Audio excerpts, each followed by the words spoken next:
Welcome back to TenTenths Podcast. I'm Robert Grout, and I'm in the Kanga Motorsports studio, and I have Adam Nielsen, my co-host, and then we also have the infamous Don Boss. He's been talked about a few times by me, by all of us. He's been alluded to. Yes, and somehow he's managed not to make an appearance in almost 5 years, but we're finally fixing that. It's been long overdue. Yeah, so Don was my college roommate, and he's probably one of my longest running friendships, although he's also the sole holder of the title of only person I've ever hit in anger. Yeah. So the only person you've ever punched. So I guess, that kind of... I forgot about that. At one point, he told me that if I ever felt like I was angry enough that was going to happen again, that I was supposed to call him and he would come and do it for me because he didn't want to lose his title. I remember that. So, I mean, that kind of just shows you my friendship with him. And at one episode, you talked about a pizza pizzazz and where it came from. That was mine. That was my pizza pizzazz. Yeah, I think we had 2 of them for a while in our apartment, and I know we had 1 or 2 of them in our shop that we had, and yeah, I remember he made me jalapeno poppers on there once. Oh, it was awesome. Yep, that was when I blew the seals out of that turbo and I had to replace it in the shop. Yep. So a lot of my stories that I would never share on the podcast usually involved Don. A lot of my car stories from when I was younger often involve Don. So, yeah, this should be interesting to say the least. I hope so. It's going to be the best. The best. I'm a little bit afraid because Robbie said that he'd found like roughly 47 pictures while digging through Don and I's Facebooks. And although I can't really think of anything that's on there that I don't necessarily want to talk about, there's a lot of things that just don't need to be mentioned. When you dive into Facebook and you get to about 2008, it's just pure gold. It's just pure gold. Oh, God. Don and I met, would have been the beginning of the fall semester of 2006. Yep. At Western Iowa Tech in Sioux City. So, yeah, it's been a while, man. Yeah, I'm not sure if you realize this, but I was signed up for just gen eds when I started at WIT, and I was like 107 pounds, maybe. Like maybe. Like maybe. Yeah, tiny, like under 5 foot still. I was a late bloomer, and we had a class together, and it was a math class, and I mean, you weren't that much bigger. You were maybe like 120, 130. Like yeah. No, I was pretty scrawny too. Yeah, 5'4", 5'5", I don't know, somewhere in there. And I was like, what are you going here for? And you told me like, industrial automation. I'm like, all right, I'll be right back. And I went and signed up for it because you're the only person my size. So that's literally my entire career is based off of that moment. So it's all Adam's fault. Yeah, all Adam's fault.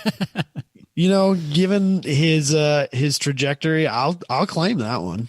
Yeah, it's worked out pretty good. He's doing pretty good for himself. It could have gone a lot worse. Way worse. Way worse. So, I'm not mad about that, I guess. So what do you do? Yeah, so what do you do now, Don? So currently, as of last year, I transitioned to teaching full-time for DMAC for advanced robotics and electronics engineering and technology. So I've been there for a year now as a full-time instructor. I taught for a year as an adjunct just on the side. I worked at AccuMold for development team and quick response, basically electronic maintenance and development. And then I did adjunct for a year where I taught a robotics course with all my free time I had from working at AccuMold, which wasn't much. And they had an opening and they reached out to me and they're like, hey, we'd really like to have you come on board full time, but you have to apply and we have to, and it's going to be not a shoe-in position. I have to, be the most qualified for it.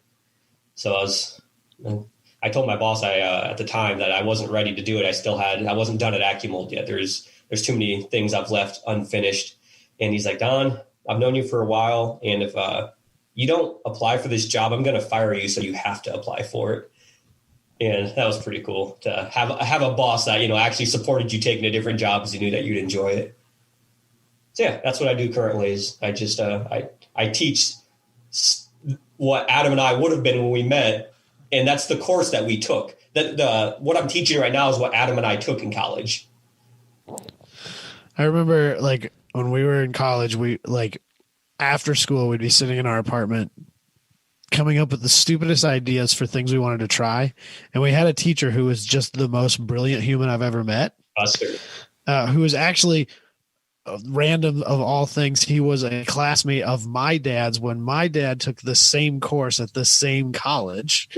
And his name was Don. 30 years earlier. And his name is also Don, which is a little weird.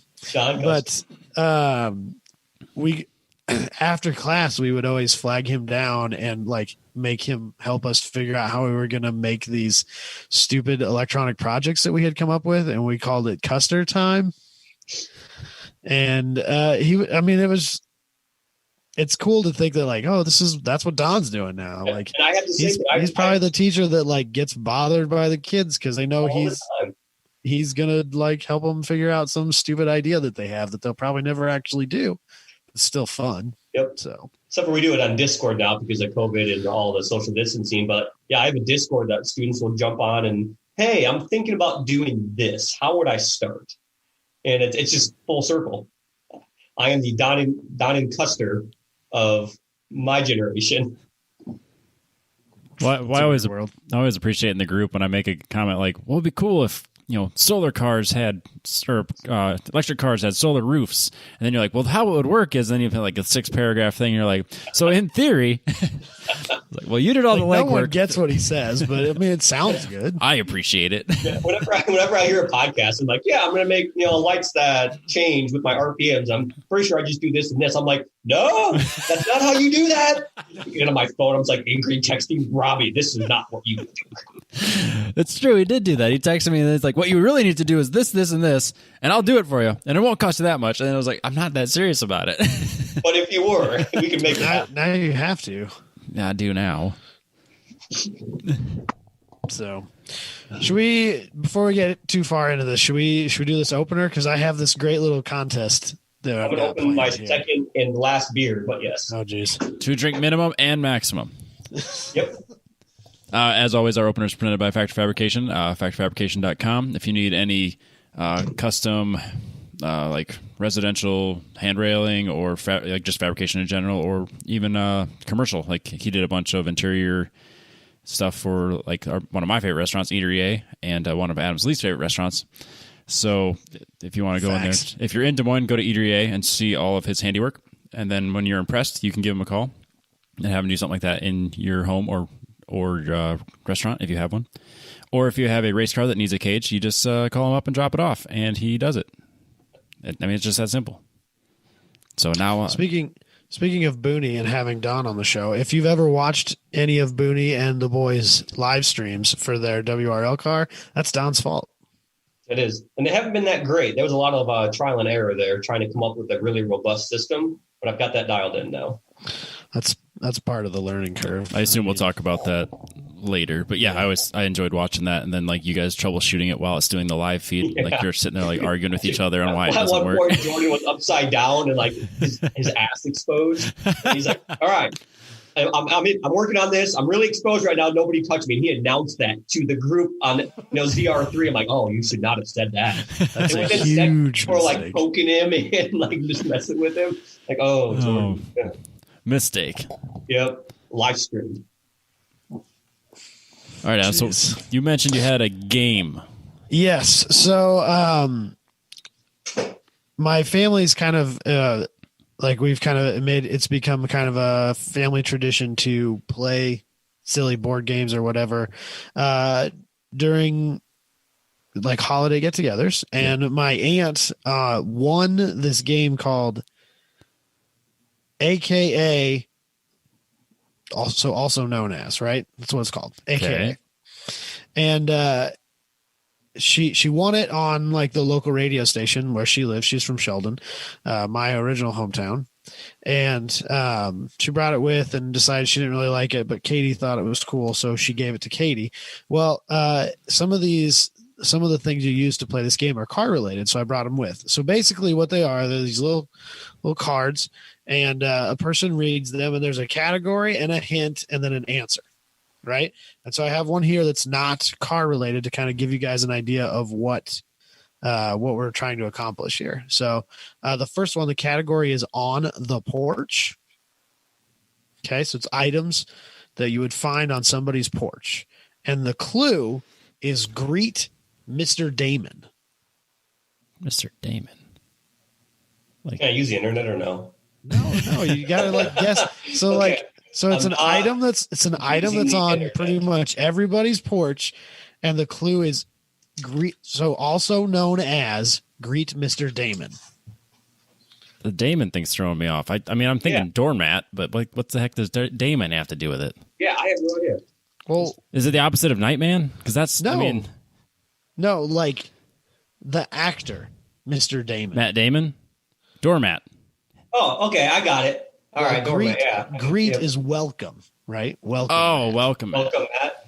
Okay, so you get what we're doing here? It kind of makes sense. Yeah. This is gonna be like when Ian did that quiz game, and then we all look like morons. Yeah, this is exactly what's going to happen. It's Like, gonna be this is way like easier because it's not like what does the P stand for entire, and then none of us know what should have been an obvious thing.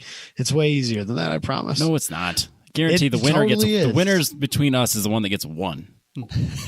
I mean, yeah, probably. Or I get none. So anyway, the first one, the rest of these are car related. Okay, they had an oddly large number of car related ones, so I grabbed a bunch of these. I don't know 'cause anything think about they're kinda cars. funny. All right, so category parts of a car. Okay, Do I have to buzz in? Just yell it. That's good radio, right? yeah. Closer of both eyes. Is that the hint, or is that the? Yes. No, that's the hint. Closer of both eyes, also known as The lid. no. Come on, guys. This can't be that hard. You're killing me, Smalls. This is my nightmare. Because everyone's listening, There's going, a whole I know bunch of what it people is!" screaming at their radio. It's Closer of both eyes. yes. What do you do when you close both eyes? You blink. Oh, blinker. You, Stop. you gave, There you it gave is. that one away. There it is. All right, I got it now. Jesus Christ. I pick up what we're putting. Okay. I'm overthinking right. it, and there's no way I'm going to get these right. All right. So this one again, category part of a car, also known as guitar brand. Fender. Yeah. Oh, damn. Robbie's getting there. Guitar. Robbie's starting to figure it out. Okay, category Honda car model. Okay, Okay. peace agreement. Accord. There we go. Don just barely edged that one in, I think. Yeah, I'll give it to him. Part of car again. 911 fracture. 911, Porsche 911. I don't know. 911 fracture. Fracture or fraction? Yes. Fracture. Emergency brake. There it is. Oh, man. Good. Robbie's the world's most competitive person, so Yeah. he knew he was going to get super Get into into it. this. I'm winning. How far away does he live? If I lose, I'm driving over there. Dude, you have my address? It's really hard to find in the dark, I'll tell you that. Yeah, don't drive off the T intersection. Yeah. All right. Gas station brand. Also known as a crab home. Shell. Woo. Oh, There it is. This is my personal favorite. This is the last one. And then we have two. I've got two others that are a different type of card. It was like the final round in the game. But this is the last of these little ones, right? All right. Type of fuel. Also known as VIN. Vin Diesel. Okay. There it is. Damn it. That was my favorite one because it's Yeah, kind of like Diesel. it's kind of like double. So these other ones, I got two of these. They're a little bit bigger. They have 7 categories on them. One of them is Ford vehicles. The other one is types of trucks. Or I guess so. There's seven things they can be, and so I just read the clue and you try and answer it. All right. So basically, there's 7 right answers. No, so it's 7 of the little card on one. Oh, okay, gotcha. Right, but they're all the same category. We'll start with Ford vehicles because this one's a little bit easier. So first off, Denver football player. Bronco. Oh, wait, no. Yeah. Oh, yeah, Bronco. Sorry, you said football player. I'm like, oh, no, it's a person. I know. It's not the team. It should be team, but it says player. 2, Mexican party. Fiesta. Ah, damn it. I owned one of those too. I was going to say, Don even had one of these. Number 3, concentrate. Focus. Oh, Suck it, Robbie. There it is. I think we're tied. I think so. Bull sign. What? Bull? Bull as in a male cow. Oh, okay. Sign. Don't think of like a sign. Taurus. Taurus. Another one Don used to own. I said TARDIS and I meant TARDIS. He gave me that right there. It's too much Doctor Who in his life. It's because he's on his second drink. That's why he gave me the answer on that one. Columbus or Magellan? What were they? Columbus Explorer. or Magellan? Yeah, There yeah. it is. I was going to say Discovery, but that was wrong. Yeah, like Magellan. Magellan is what screwed me up on that one. Show off biceps. Flex. Ah, shit. Another one Don owns. Robbie's even got. No, Robbie doesn't. No, have he has one of the those. flex. I have the flex. edge. Oh, that's right, Donna. Jesus, he's got 3 out of the 7 of these. Dang. I owned a Bronco too. Oh, Jesus. It was orange. Oh, sure. I don't Give him all the remember cards that, he's but already okay. owned. All right, the last one on this. Nuclear union. Fusion. Damn it. Yep. Fusion. So, and then this one, types of trucks. Okay, so this is a little more vague, not quite so. Okay, time out. I have a disadvantage because I consider my Ridgeline a truck. So I feel like so then, yeah, you are definitely disadvantaged. It's not a truck, but that's different. So first of all, flame. So this isn't like brands. It's not like Silverado, No. Avalanche. It's not that. It's not that specific. It's just broad types of trucks. like a truck name or a No, it's not a name. It's a fire like truck. There. oh Fire okay. truck. Gotcha. Okay. Number 2, Loch Ness creature. Loch Monster Ness truck. creature. Yeah, I screwed that one up. Monster truck. Okay. Monster truck. All right. Finger on your foot. Tow truck. Ah, damn it. That one's kind of weird. Singles bar line. What? Singles bar. Singles bar. Line. This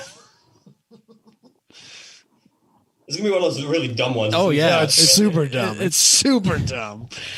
Is there another hint? Can I No, buy- that's all I can buy got. a letter? Singles bar line. It's a very vague truck. I'm trying to think of how I can give you another hint without giving it away.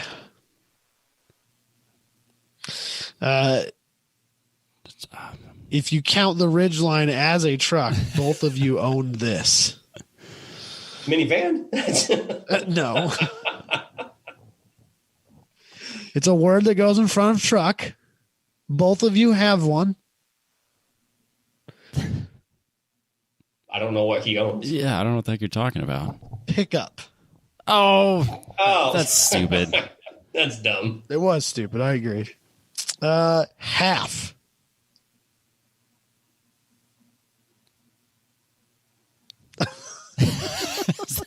Crickets. Yeah, half. Half. It's not like a half ton. It's a Nope, just half. What is that? What's another word for half that's also a type of truck? The biggest of trucks. Semi. There it is. Semi for half. Yeah, that's not what I would. Hey man, I didn't. If you have a cup semi full, it's very different than half full. That's bullshit. The next one's a little bit inappropriate, and I love it.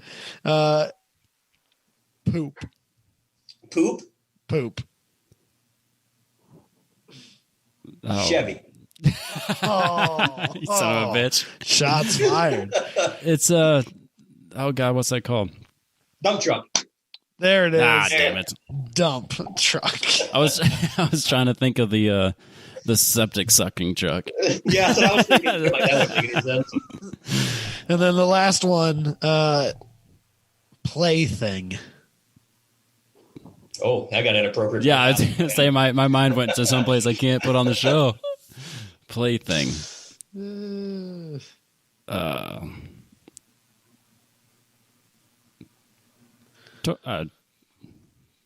Toyota. You're close. That's a really good guess.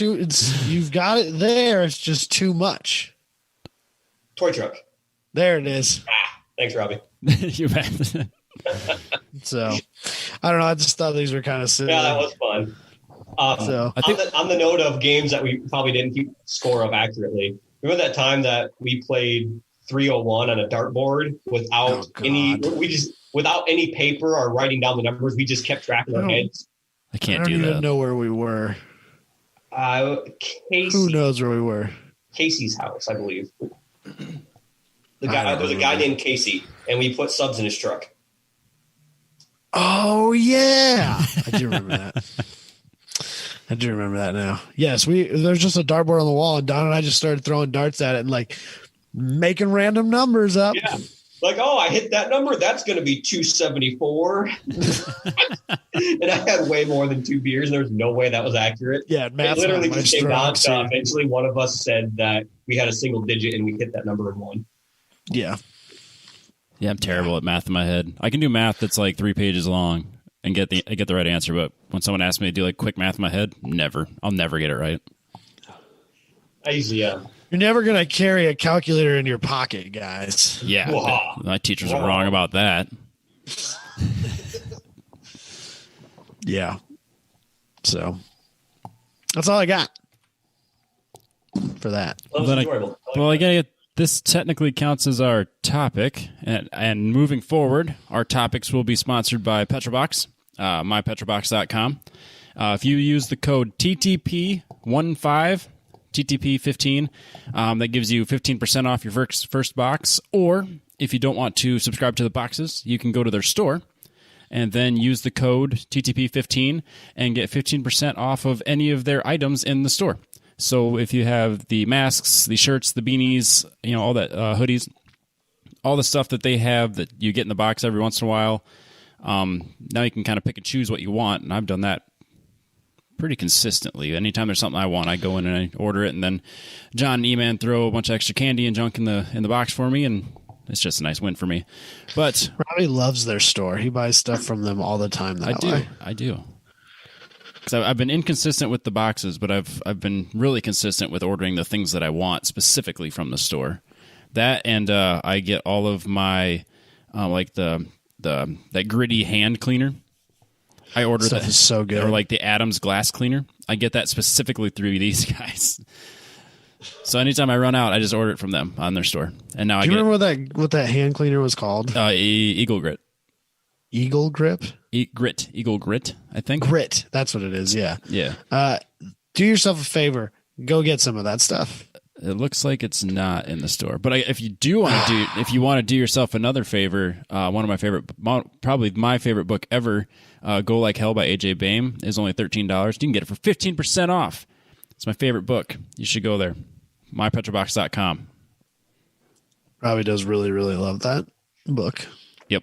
It's the documentary version of what turned into Ford versus Ferrari. And AJ Baim is a really awesome writer. I think we talked about it on that book review show that we did.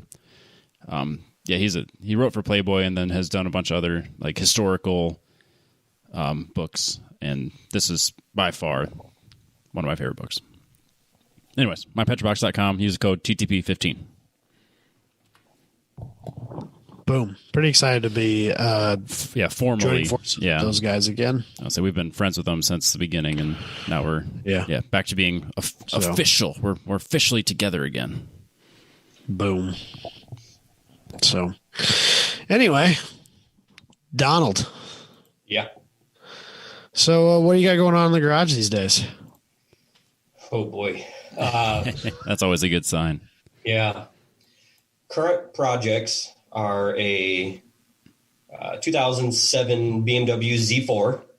You didn't send me that picture. I have 57 pictures, and that's not one of them. He's trying to get rid of it anyway. So, well, hear me out on that. We'll go for a full circle here. I have a Ariel Atom knockoff and my 1972 city car. Those are my three projects, car related, and then a various amount of Power Wheels because I like to mod them so they're dangerous for the kids. Adam's son actually came over this week, and Adam, he didn't just drive himself, but we tossed him in one of my faster ones. It's like 12, 13 mile an hour, and he jumped in and he drove it like a champ. I did not see that coming. I was shocked that because he's kind of the world's biggest chicken shit. Well, he was scared of everything. It's so frustrating. Wasn't he scared of the one you got him? Like this, probably a year or two ago. Forever. Yeah. We have the little Lightning McQueen one, and he was scared of that thing for the long. It had to hide in my laundry room for the longest time. And then I remember Katie called me one day. She FaceTimed me one day because Logan had just randomly decided that it was time to drive it, and he was going forward and backward in the kitchen because Katie wasn't strong enough to get it out of the house. And so then when I got home, he started driving that. And then here a while ago, we found a bigger, actual Power Wheels brand Mustang that was just sitting on the side of the road. Like, here, take this. We don't want it anymore. And it works fine. Awesome. It's just really beat up. And it took him a while to be willing to get into that too. But now he almost, if he goes outside, he gets in that. So it's actually in a snowbank right now because I didn't put it away before it snowed. Whoops. That's good for electronics. It's fine. Sorry. Got a loop of love with water. He's so attached to the thing that he was mad that I put it away. And literally up to the day before it snowed, it had to be out. And then it snowed, and I'm like, well, now it's in the snowbank. It's almost unburied, though, because it's been so nice lately. Yeah, well, don't jinx it, man. Well, supposedly. Well, think about it this way, Robbie. We're already halfway through January, and even if February is a real son of a bitch, we had a pretty mild winter. Well, yeah, for now. Once March rolls around, we're on the way up again. It's fine. I like your optimism. Yeah, final stretch. So we did all right this year. Yeah, we really have so far. But remember, last year the record cold was February. Right around this time. Yes, I'm aware, but that's all right. We'll be okay.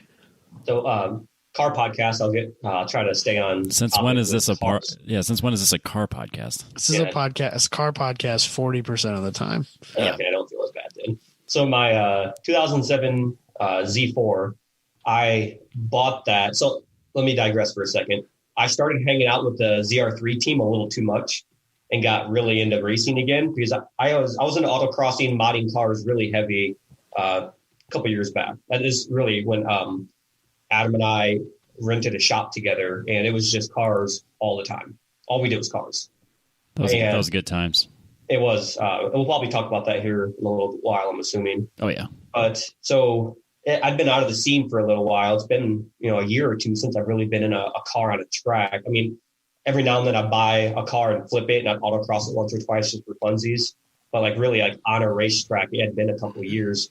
And I've been hanging out with the ZR3 team and we've got this big tow rig now. And if you ever want to come and do a time trials, they do those the day before we do an endurance race, we'll tow your car down there because you helped us out so much. And I'm like, well, that sounds pretty cool. So then I talked to my wife about it, and she's like, that sounds pretty cool.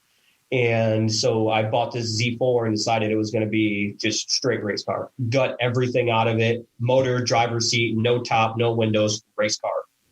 And I had this thing for a week. And the second day I bought it, there was an autocross. So I autocrossed it in stock form and did okay, like mid-pack. Again, shit driver currently. It's been a while, so the driver mod's lacking there. But so within a week or the second week I owned it, this thing was up on my quick jack, portable lift, and I have everything ripped out of it. And I'll send you, I have sent you pictures of that, but they weren't with the photos I sent before the show. No, you sent them like months ago when we were talking about it. Like, probably a year ago. But, yeah, I remember you talked about it. Like completely gutted the factory wiring harness, removed over 50 some pounds of wiring out of the thing. Any creature comfort, that's gone. Just bare bones car, what it takes to start it and run, lights, brake lights, blinkers, headlights. If it wasn't essential to make it street legal, it was gutted. And then got it running. All it needed was a cage. So I was ready to get a hold of our cage guy, Booney. And then my wife was like, hey, how we talked about I was going to start grad school next year? I'm like, yeah. She's like, I'm going to start this year. I'm like, okay, so what does that mean? She's like, all that extra time you were going to have with, you being a teacher and having summers off and race car stuff. I'm like, yeah. She's like, you're not going to have that now. So that sucked. So then I had this car that is undrivable on the street because literally has no top. There's no top on the car, and no side windows, it's a convertible, so no convertible top, almost unusable on the street, super uncomfortable. And so it's just sat in my garage forever. And I bought the thing for $4,500. Booney and I went down to pick it up, and we drove like 4 hours to pick this car up. And the guy had it listed for like, you gonna say something, Adam? You guys actually went and picked that up when we were recording a show one day, because I remember talking about it with Michael and Robbie when you were on the way. I asked you to go, and you said you were doing a show, so I reached out to Booney. Yeah. Usually it's between Josh, David, who's another person we talked about, or you talked about on the show. Yep. Occasionally. That's pretty much my three go-to guys whenever I go pick up a car. Yeah, I've picked up a lot of cars with old Don. Yeah.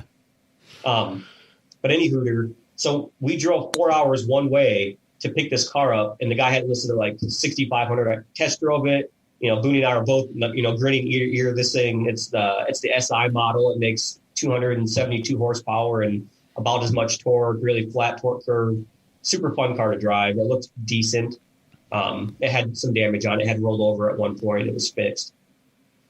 And I asked the guy, if would you take 6? He's like, no, not going to take 6. I'm like, all right, well, never mind then. And Booney's like looking at me. I'm like, are you kidding me? You fucking kidding me right now? You drove all the way down here. You're buying this thing, damn it. We turned around and drove 4 hours back home. And like a week later, the guy's like, all right, I'll do 6. I'm like, yeah, I thought about it. Really not interested for anything above 45. It's all right, I got 35. All right. I'm like, all right, never mind. And then a few days later, he's like, all right, 45. I'll let it go for 45. Of course. So I had to drive 4 hours back to get the damn thing. So I ended up buying it, got it home. Like I said, autocrossed it once in stock form, and then just completely gutted everything. When new bushings, poly bushings, full coilovers, wheels, tires, brakes, larger brakes,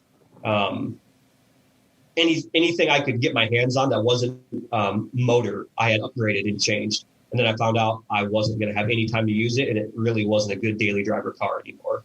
So I'm like, well, what do I do with it? So I sat on it for a little while. It's probably been 6 months. It sat in my garage. Just every time I walked out there, it just looked sad. So I listed it for sale for $6,500. Wheels, tires, suspension stuff I put into. I figured I could break even at $6,500, and had nothing, no bites on it. So I decided I was going to start parting it out. So I'm like, motor, transmission, I'll sell for this. Wheels and tires, I'll sell for this. And I had people that wanted, individual parts, but I'm like, God, then I'm going to be taking all the parts I just put on this thing off that have, I think Josh and I did 2 cruises. Well, he came over and had his Vetti, and we just cruised around Ankeny for 45 minutes to an hour one night. And that's the only miles it has on it since I've modified it. And which is kind of a heartbreak to put that much time into a car, especially the wiring. Like it is hard to redo the electrical harness on a car. But to redo the electrical harness on a BMW, that's a whole nother level of pain in the ass, because like their CAN bus network is balanced. So I mean, they all are, but depending on what wire you remove, you have to add resistance back in because it knows something's been removed because the resistance is different. The Nissan does that too. Ask me how I know. You mess with the wiring. I did.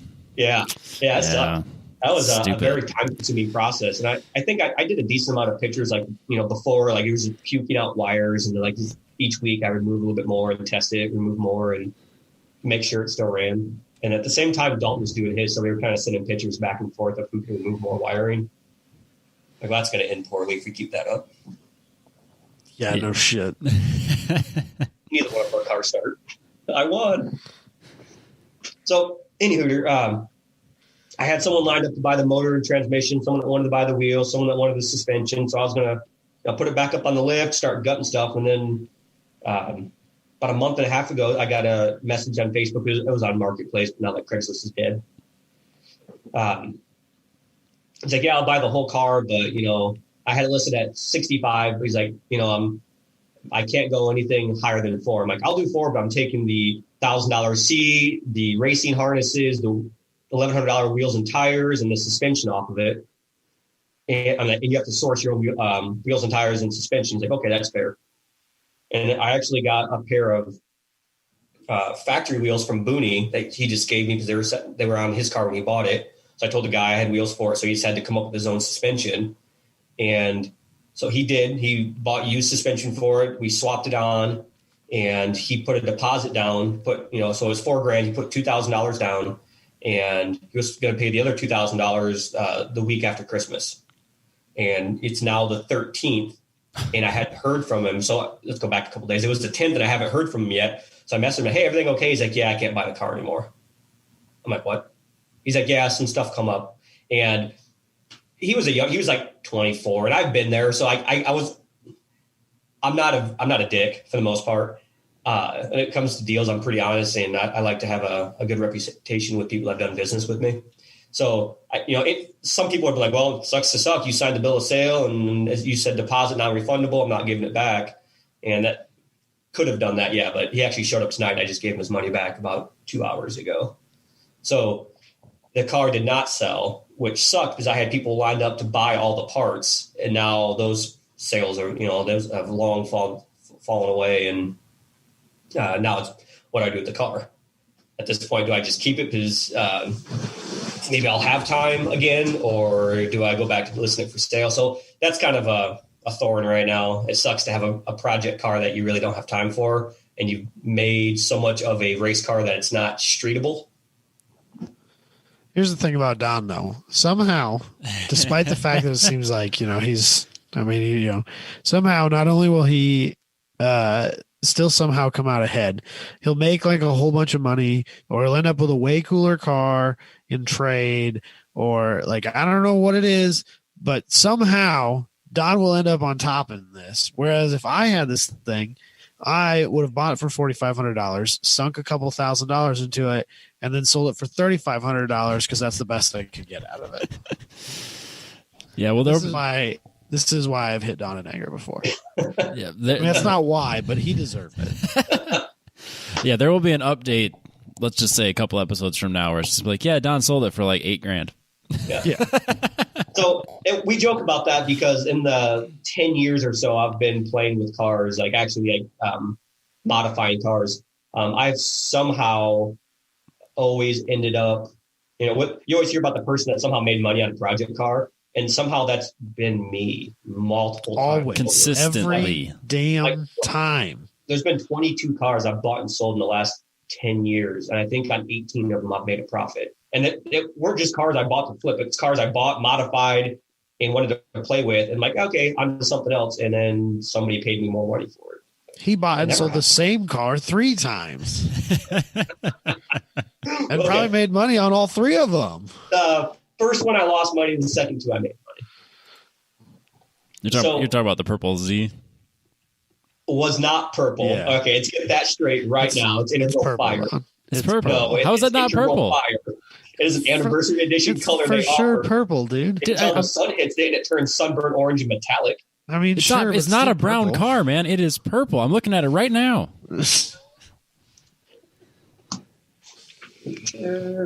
Purple's good. It's purple. We There's nothing wrong with like purple. purple. I thought that car looked great. I love I mean, I didn't want to pay for the paint, but it looked good. Yeah, it was expensive. And big shout out to our other college roommate, Ben. The first time I wrecked that car, I say first because it was a few times I wrecked it. He actually did the paint for me the first time. It painted spoiler, fender, door, front bumper, and hood. Because he went to college for auto body work, and this was after we graduated when I wrecked it, and he ended up painting it for me for, just cost of material. So having buddies that know how to do that stuff is nice. That car, when Don bought it, I don't know if Robbie knows this or not, but that car was like Stance Life before Stance Life was cool. Yeah, I can't find any pictures of that. Crazy tilty boy camber and tires that were way too narrow, stretched over wheels that were way too wide. Like before that was even a thing. That car was full on hot boy Stance Life. Yeah. I never saw it in that form. I only ever saw it when Don had it fixed. Yeah. And that had the big, super wide wheels on it. Yep. When I bought it, it came from another mutual friend's father. And every time I went to his shop, as we went there, say this is not all messed up. So when I met Adam was from Sheldon. I was from like the Sioux City area, and we decided that we were into car audio because that was second Fast and Furious time ish. We were Teriyaki Cavalier had Lambo doors and a full body kit. It was the time. It was good times. We were putting great times. 2 80-pound subwoofers into a 300-pound double 3/4 inch MDF box wall. We got crazy. And we found that it's a lot cheaper to play with car stereo if people think that you're a car stereo business. So we got a business license through a mutual friend's dad, and we started Catastrophic Car Audio. Yep. So we would get Oh my God, that's hilarious. Yeah. Oh, so man, we would get like wholesale price on this stuff, and we would just buy it ourselves and put it in our cars. It was awesome. Yeah, it was just like us and our friends buying parts, and then we'd build wild boxes. I mean, we sold a few things to a few people. Yeah. And I built some boxes for like acquaintances and stuff like that. But a lot of it was just like, let's build something stupid for your car tonight. Yeah, that sounds great. Let's do it. Oh, it doesn't fit. Get the Dremel. Yeah. And the Sawzall. Let's just cut the back package tray out, make the trunk opening bigger. It'll be fine. So we did that during college. And that's kind of when Adam met me, he had his Cavalier with Lamborghini doors. He had the SS body kit on it. He had some audio and a really cool Audiobahn amp with a Clarion head unit, if memory serves. Yeah, I still have the head unit. Nice. That's dated. It was really expensive back in the day, and I just like can't bring myself to let it go. But it's completely useless now. Like, it doesn't even have USB inputs. That's how old it is. So yeah, that dates us a little bit. But so that was the car scene. It wasn't. We weren't into the racing scene. We were into like the boom booms and the park and pounds. Yep. So Adam was showing me. Why do you got to be that way about it? So Adam was showing me his setup. I'm like, oh, you should check out my Ford Taurus, because that was my first car and I still had it in college. It was like a 97 Ford Taurus, not the one with like the weird body, like roundy body shape. It was the one that you could get the show in. You could get the show on a few of them, but the good show. The good show with the Yamaha 3.2 with it. Yeah. God, when that time we went and looked at the show, it's like the guy's like mint condition. It was like $800. You got to buy this thing. That was like literally right down the street from where I live now. It's like spray painted, like literally black spray paint for the tint on the windows. It just like the car sat like the car sat like 2 or 3 inches lower in the back, and at first we were just like, okay, that's weird. Turns out that the shock towers had rusted out and that it had dropped. Pushed through. Yeah. It had pushed through, and it was resting on the back shocks were resting on the bottom of the package tray inside the trunk, not hooked to anything. That's how terrible this car was. Oh my and this dude, and then he was like, "Oh yeah, it's my son's car, but I still have the title." But him and his girlfriend moved to Colorado, and he owes me money. He owes me money, so I'm just trying to sell this thing out from underneath him. Like, we'll call you back. Yeah, we didn't call back. No. So, anyways, we were into like the noise scene, and so Adam was showing me his car. This is again right after we met in college, and I'm like, dude, you should check out my Ford Taurus because I've been in electronics my entire life.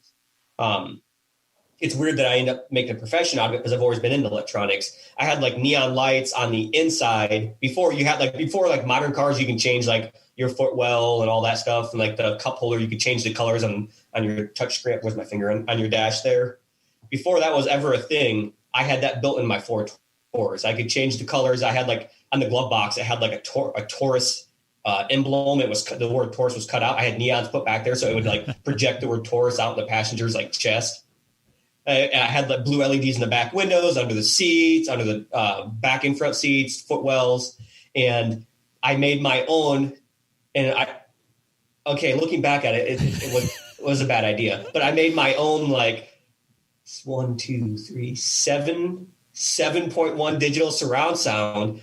And by putting speakers in like where your seat belts go, like right where your B pillar is, I cut that out and put a speaker there. Had an extra speaker like up front, had speakers in the door, had an extra speaker in the back. Adam got in. He's like, that sounds like shit. He's just having like wired to random channels on his radio. He didn't have an extra amp or anything like that. Yeah, it's like, how did you get so many channels? What do you mean? There's one channel. Yeah, it's just left and right. What are you talking about? Oh all of them put together. Not only does that completely ruin the impedance, like I have no idea what those would have been. They would have been parallel. So it would have been like a 2-ohm load. Should have burned that unit up for sure. Yeah, and this is before flip phones. So like we don't have pictures of this stuff. No, I didn't get my first flip phone until we lived together the second year. Yeah, I had my first flip phone. I had a Nokia brick, but it didn't have we didn't have a camera on it. So back in the digital camera ages. Yeah. Yeah. You could still get like the disposable cameras that you then had to take somewhere. Yep. Yeah, I did that in college, but that's still a thing, man. I remember I always gave Adam a hard time because his pink brick phone had the keys, there was no text on them. Like you couldn't see what the number pad said. He used it and he could text, and he used T9, by the way, at dates. Absolutely. Yep. But nothing you couldn't see what letters were on what key. He just did it all muscle memory. It was super frustrating to watch him do it. I used to be able to his BlackBerry was the same way. Like not even looking at my BlackBerry was that way too. Like not even looking at my phone, I could text on it. I remember watching you do that while you were skating, like skating well. Just like. Yeah, he'd do a text and then do a grind, and then he would continue the text the whole time, and wouldn't drop the phone or fall. Dumb. Those were the days. Yeah, that was awesome. So anyway, my Ford Taurus was a complete legit setup, super awesome sound quality, and that was my version of car audio at the time. And I think we ended up putting like 2 tins in or something small like that in active bandpass. But that brings me to my next car, because this is going to be a weird segue because we went back to projects I have in my garage, which maybe we'll come back to, but let's just keep the ball rolling here. My sister needed a car at the time, so I gave her my Ford Taurus. And I was in the hunt for a car. And again, this is right between Fast and Furious 1 and Fast and Furious 2. Keep that in mind before you judge us. All right. This was the end stuff. It was better. It was better times is what you're saying. That's for sure. So Adam had his dope Cavalier, suicide doors or Lambo doors. Sorry. Your body kit, big sound system, 5-speed. And a buddy of mine, he sold me stuff when I needed it, and it was the red Civic. Yes, Oh Yep, my God. that's the next one. So I was out of town with Adam. We were working catastrophic car audio. We were in Sheldon. Catastrophic with a K. Of course, I had a K. Yeah, obviously. All right. How else did you spell it? Yeah. Oh my gosh. Yeah. Simpler times. Yeah, simpler times. So he's like, hey, my brother's like, hey, my buddy's got a car for sale. He wants $1,000 for it. I'm like, that's fine. I got $1,000. I'll buy it. And it was a Honda Civic, and it was lowered on 18s. Had a fart can. I'm like, dude, $1,000 to be in right now. Yeah. So he dropped it off in my college dorm. Adam and I got home, and the keys were on top of the wheel or something. So I'm stoked. First thing, I jump in, the car alarm starts going off. And like Adam and I are like frantically hitting unlock buttons, trying to get this thing to shut off. People are starting to look at us, yeah, one of those ones. Like not one from Honda, like an aftermarket one? Yes. Loud as hell. And we could not get this thing to shut off. So Adam and I, being masters of electronics at this point, at the end of our first year of our degree, we open the hood and start yanking power wires that look like they don't belong there. And eventually it shuts off. So, that easy to steal a car.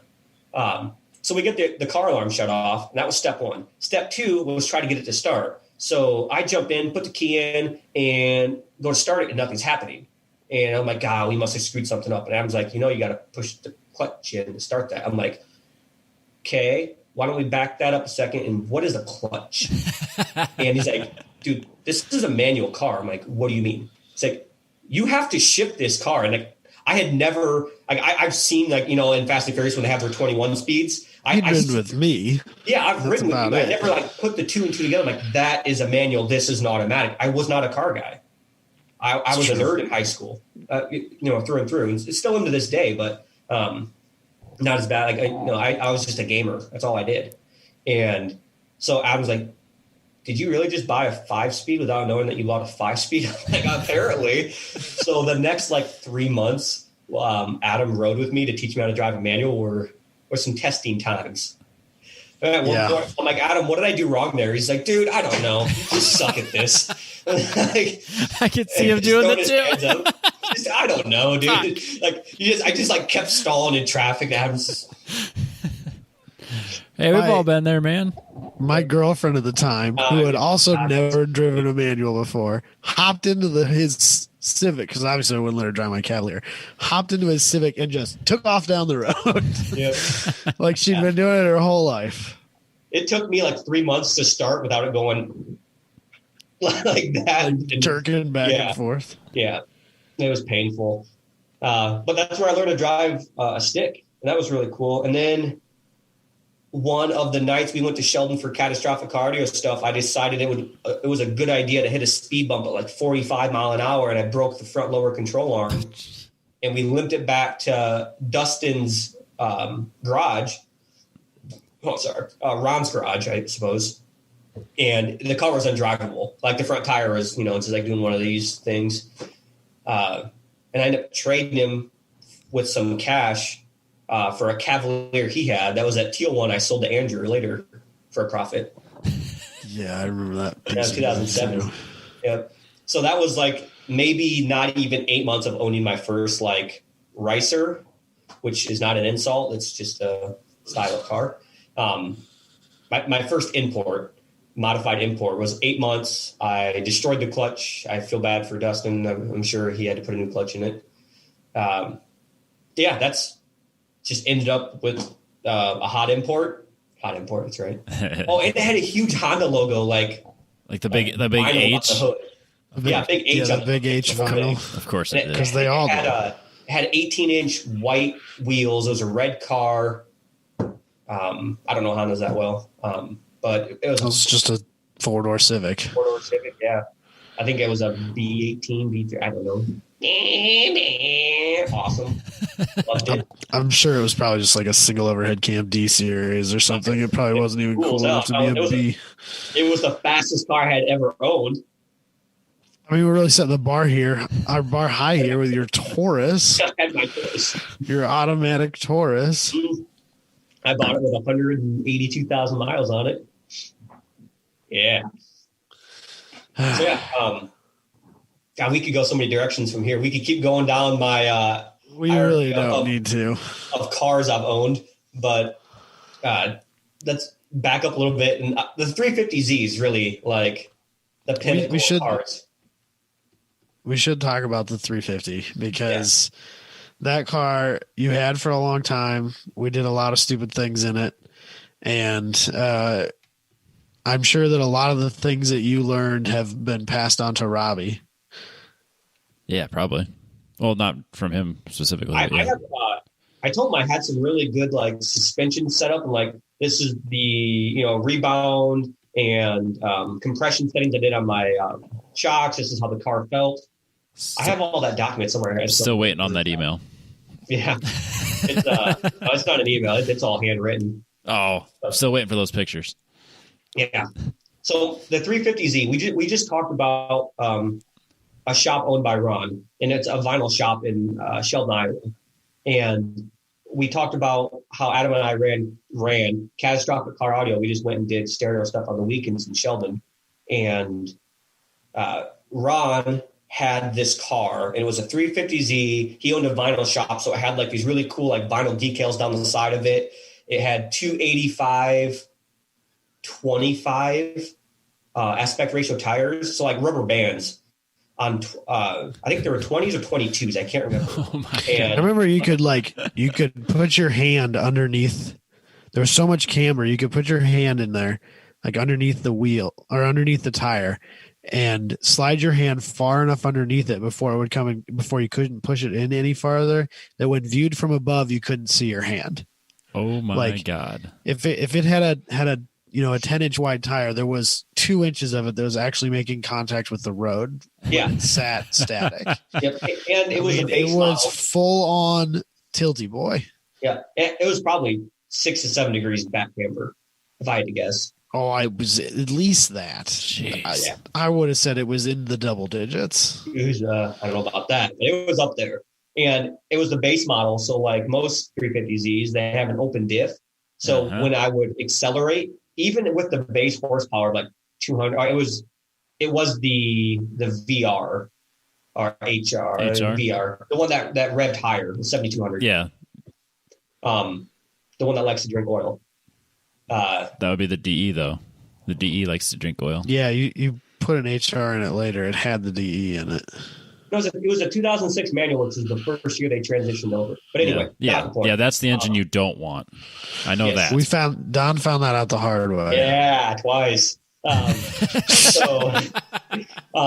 I would if I left with giving too much throttle, it would just spin the one back tire, and it would leave a piece of rubber that was like 1.5 inches wide, because that's all the contact.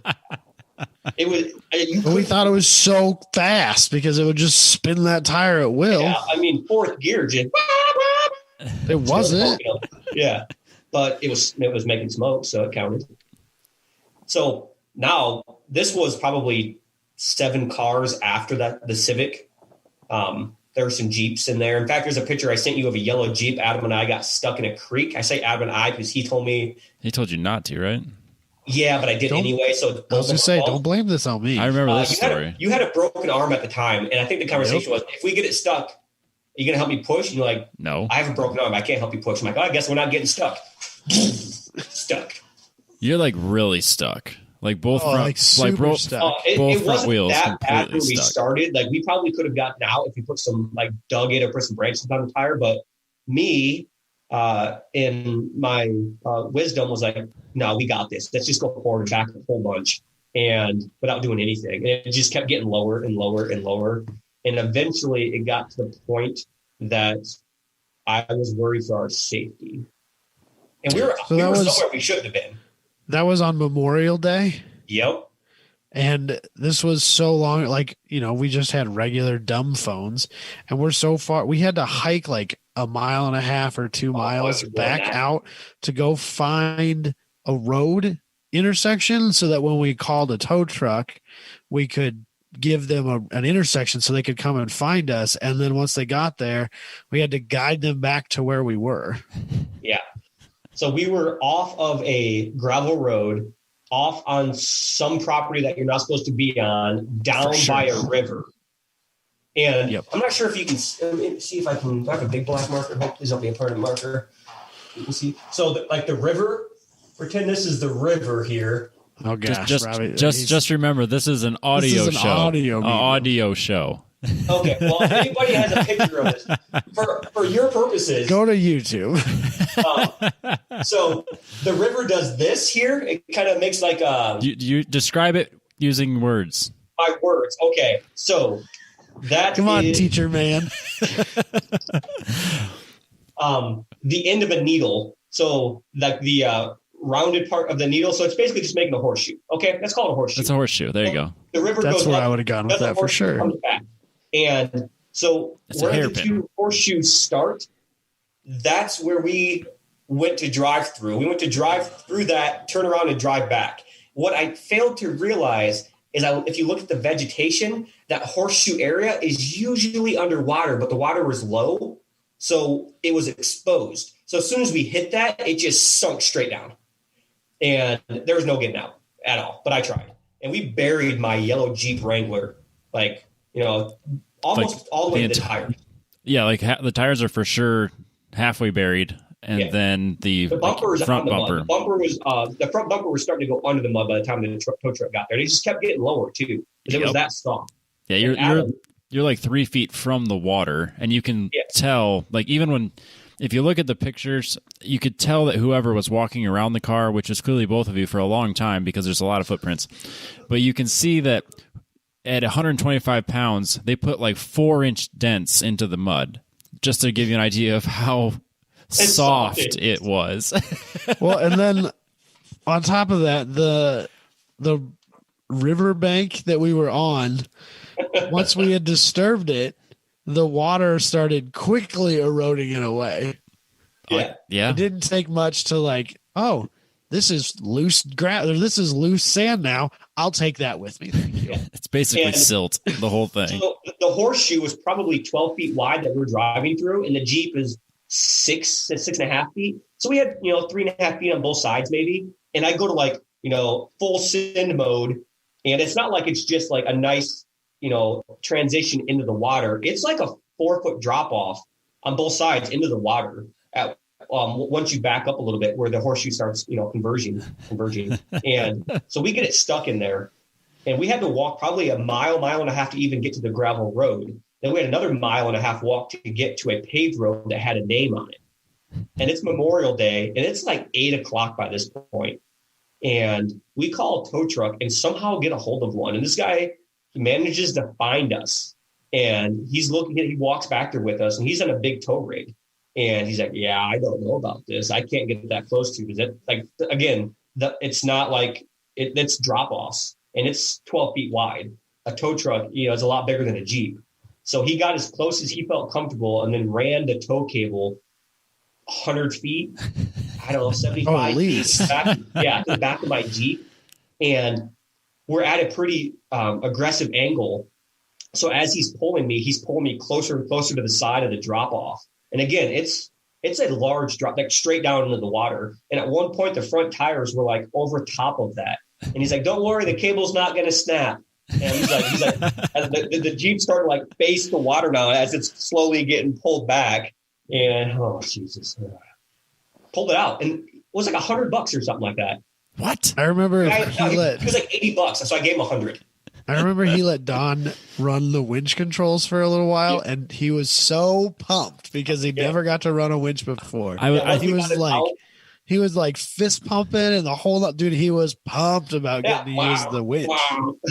Well, I was going to use that picture, but it was so dark that you could hardly tell it was Don, so I didn't want to put it on the little screen. But that's because it's like 8:30, 9:00 at night at this point. Yeah. So that was my Jeeping, one of my first Jeeping adventures. I had just gotten the Jeep. And then what the Jeep ultimately ended up with Dalton.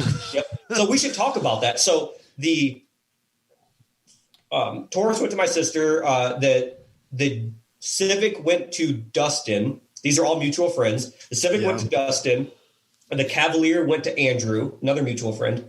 Yep. And then we had the Jeep. The Jeep went to Dalton. He's the Iowa man. God, what else? My my ZR2 S10, that one went to Josh Jones. That's right. You did have a little S10 at one point, didn't you? Yep. His MR2 that he owned went to me. I bought that later in life. He owned one and sold it. And I ended up buying it back from somebody else that sold it and ended up buying it. It's crazy the connections you make when you start like selling it and playing with cars. Like so many of these cars I've owned have been owned by other people in the car community that I know from the friends I've made being around like autocrosses. We had a trailer that like 3 or 4 of us owned. Yeah. And I had a. Who started with that trailer? Was it Josh or was it you that started with the trailer? Josh bought the trailer. And then you bought it from him. And then I bought it from you. Of big brakes for an MR2. I own the trailer. I used it to pick up. Oh God, I'm so Josh Bettis. So that's right. His Miata blew up the diff on the way here to come autocross with us. So at the time I had a 07 Jeep Grand Cherokee with a 5.7 Hemi in it. So I hooked up and literally he texted me. He's like, "Hey, I blew up on the side of the road." I'm like, "Cool. What's your address? I'm on my way."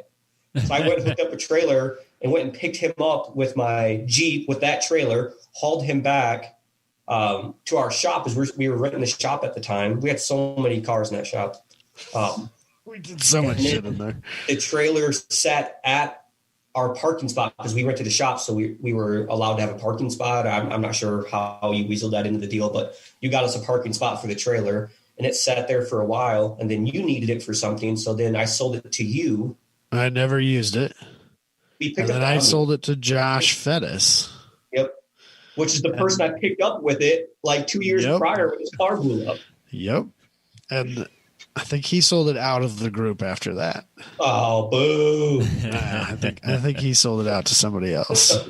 So just before we get off the topic, I'm going back to the 350Z because I'm not done talking about it. Yes, absolutely. Her name was Veronica, by the way. Veronica. Oh, Jesus Christ. So when Josh and I bought that, it needed a new axle. And have you ever like smashed your fingers so hard that you didn't even look at it? You just instantly like held it and didn't make a noise? About every other Saturday, yes. Yeah. So for those, you've talked about Josh a few times. He's on the ZR3 racing team. He's a hell of a driver. He's taken, the Good Guys Autocross Championship 3 or 4 years in a row now. I used to beat him at driving when it came to karting. I can't even touch him now. Great driver. But anyway, you've talked about it. People that have listened to the show have at least when they make fun of him, he's that does the noise when from the ZR3 or the Z3's Erection episode. Yep. That's when they make that noise. That's who they're referring to. And Josh, when he listens to this, like, God damn it, Tom. I can see him saying it too. I bring that up again. But Josh is a really good friend of mine.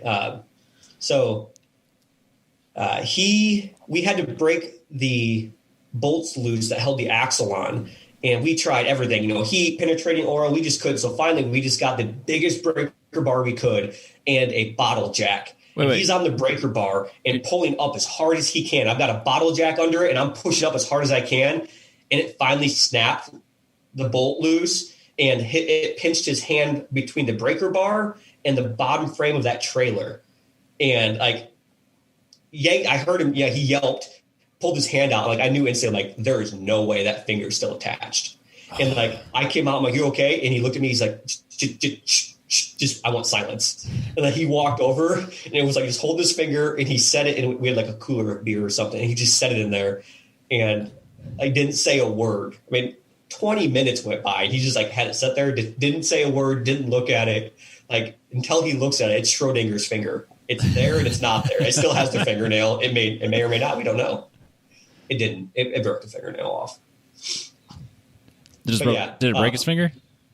Didn't break his finger, I don't believe, but it broke the fingernail off. Yikes! Yeah, those are bad days. That's when you have somebody light the cigarette for you and just go sit in the corner.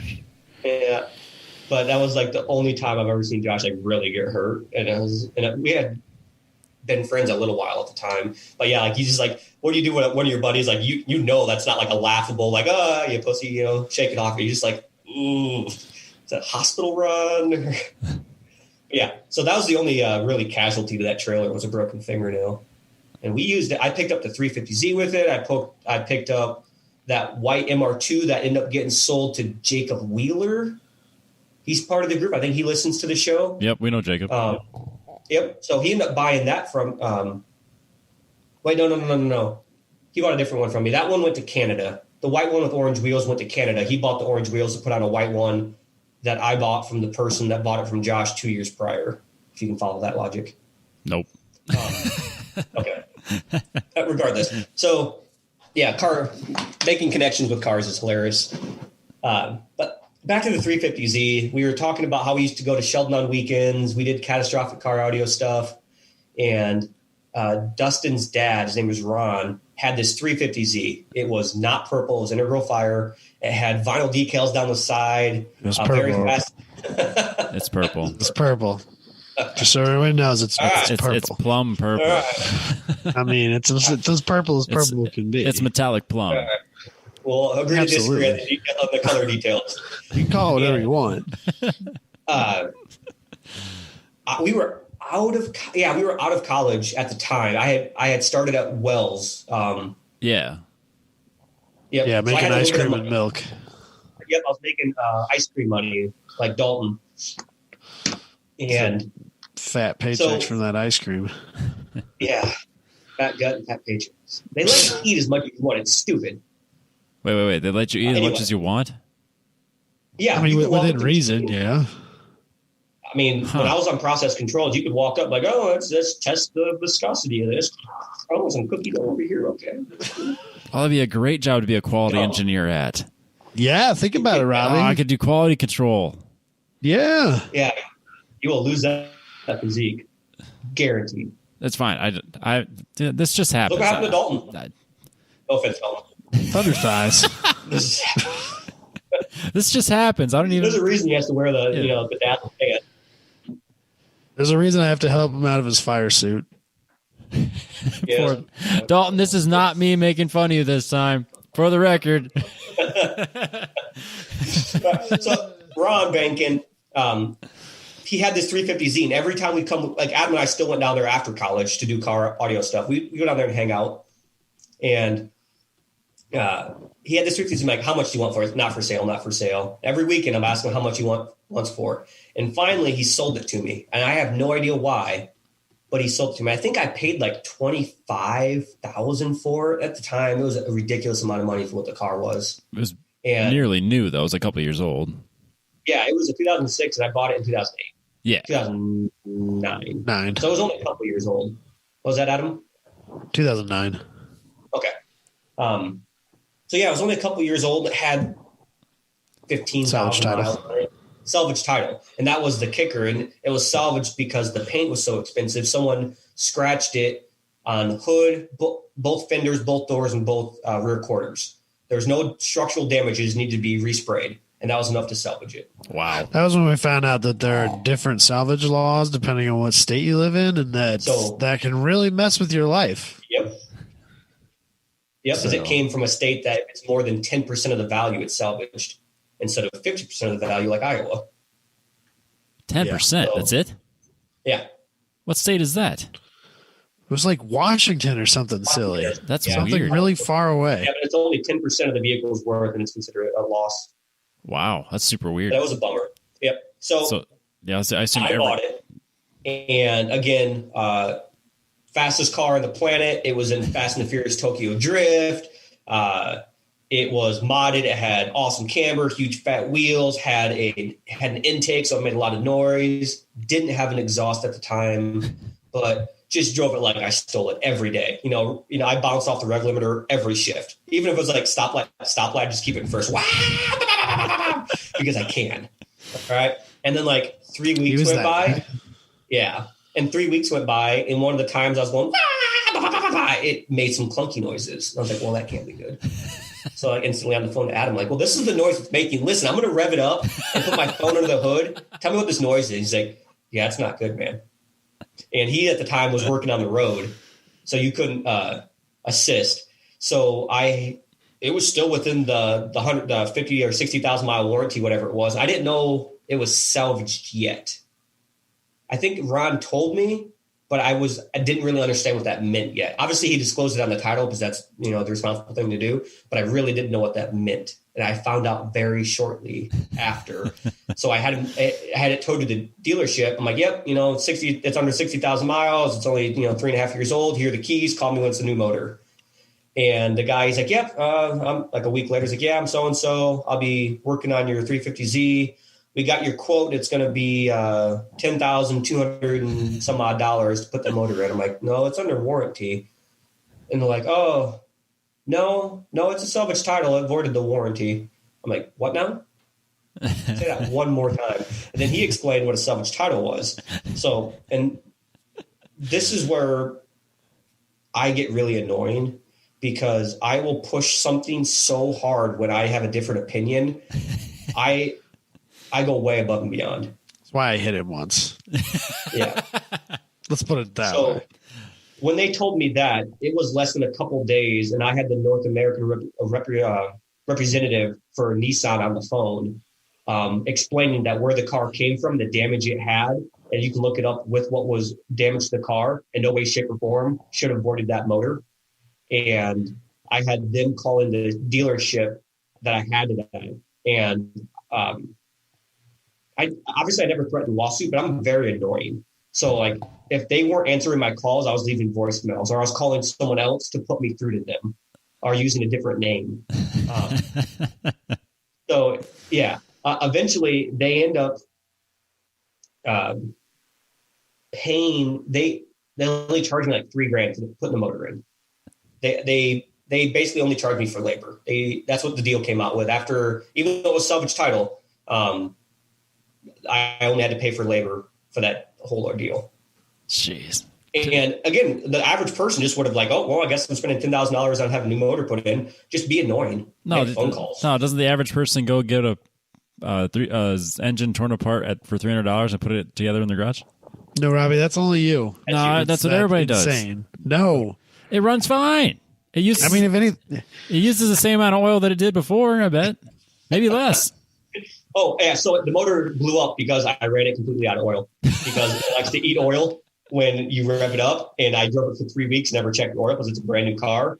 And those motors like to drink oil, especially in high RPMs. Uh-huh. They said when they opened it up, it didn't have any oil in it. Yikes.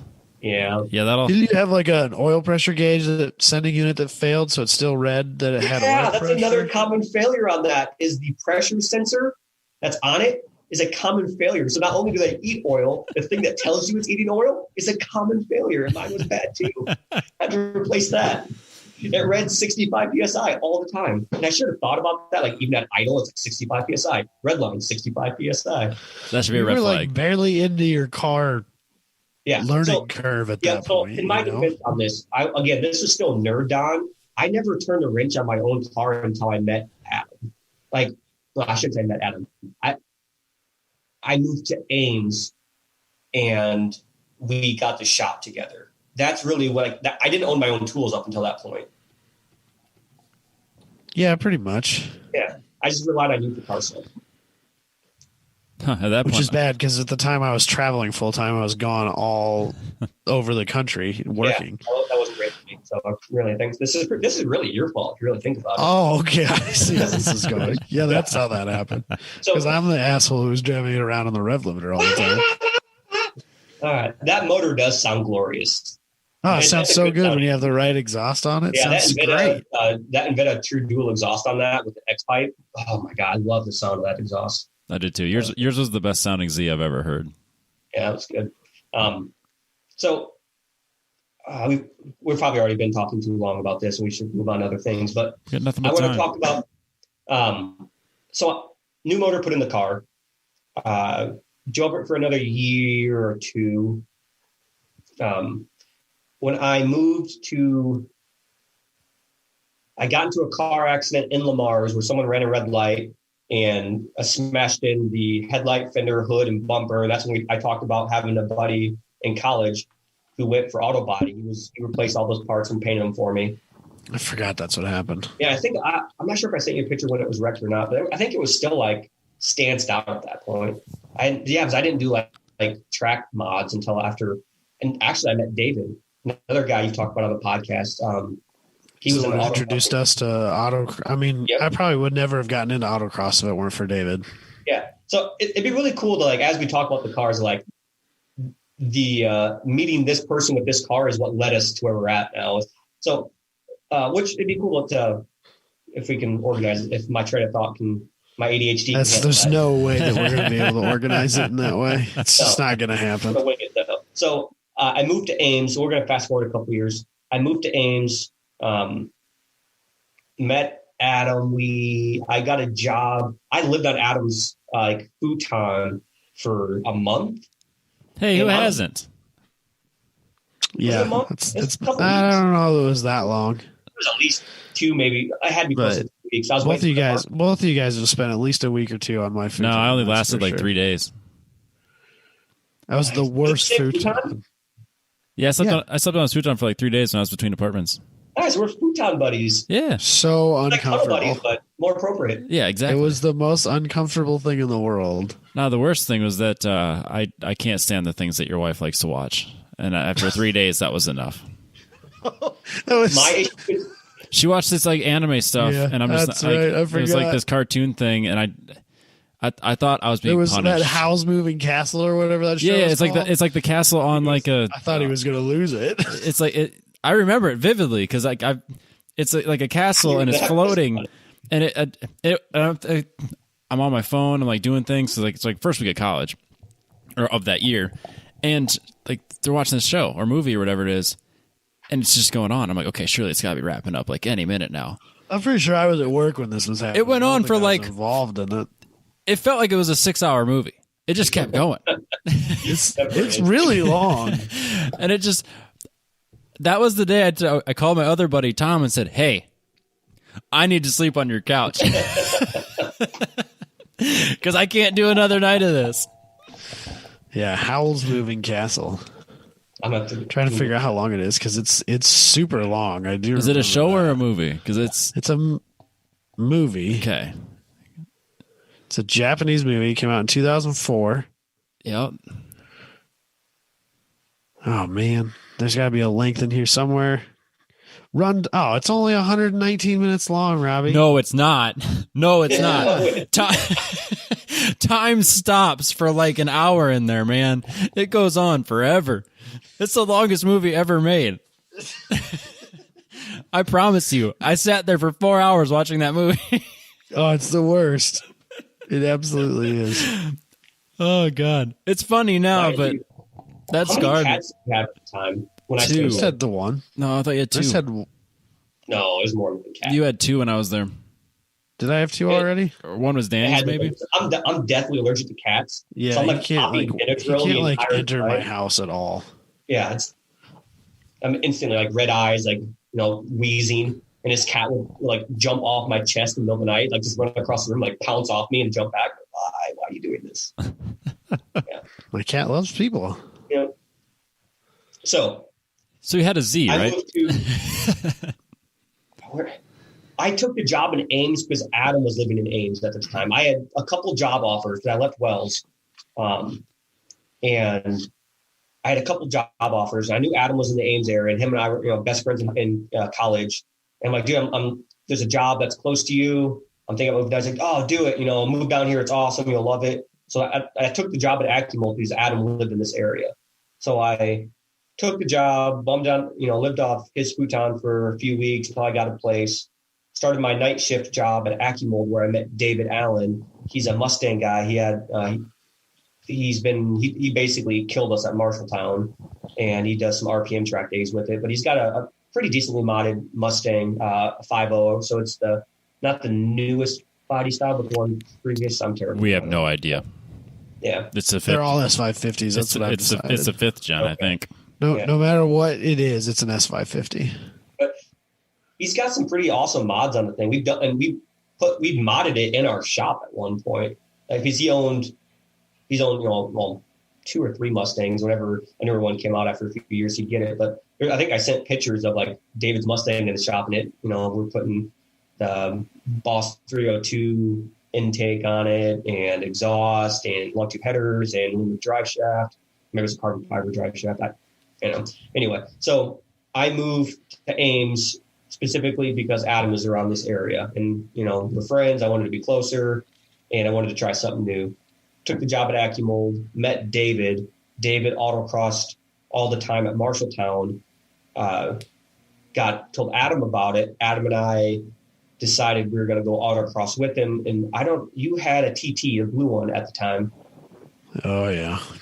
Yep. That was the car you took to autocross. I had my 350Z.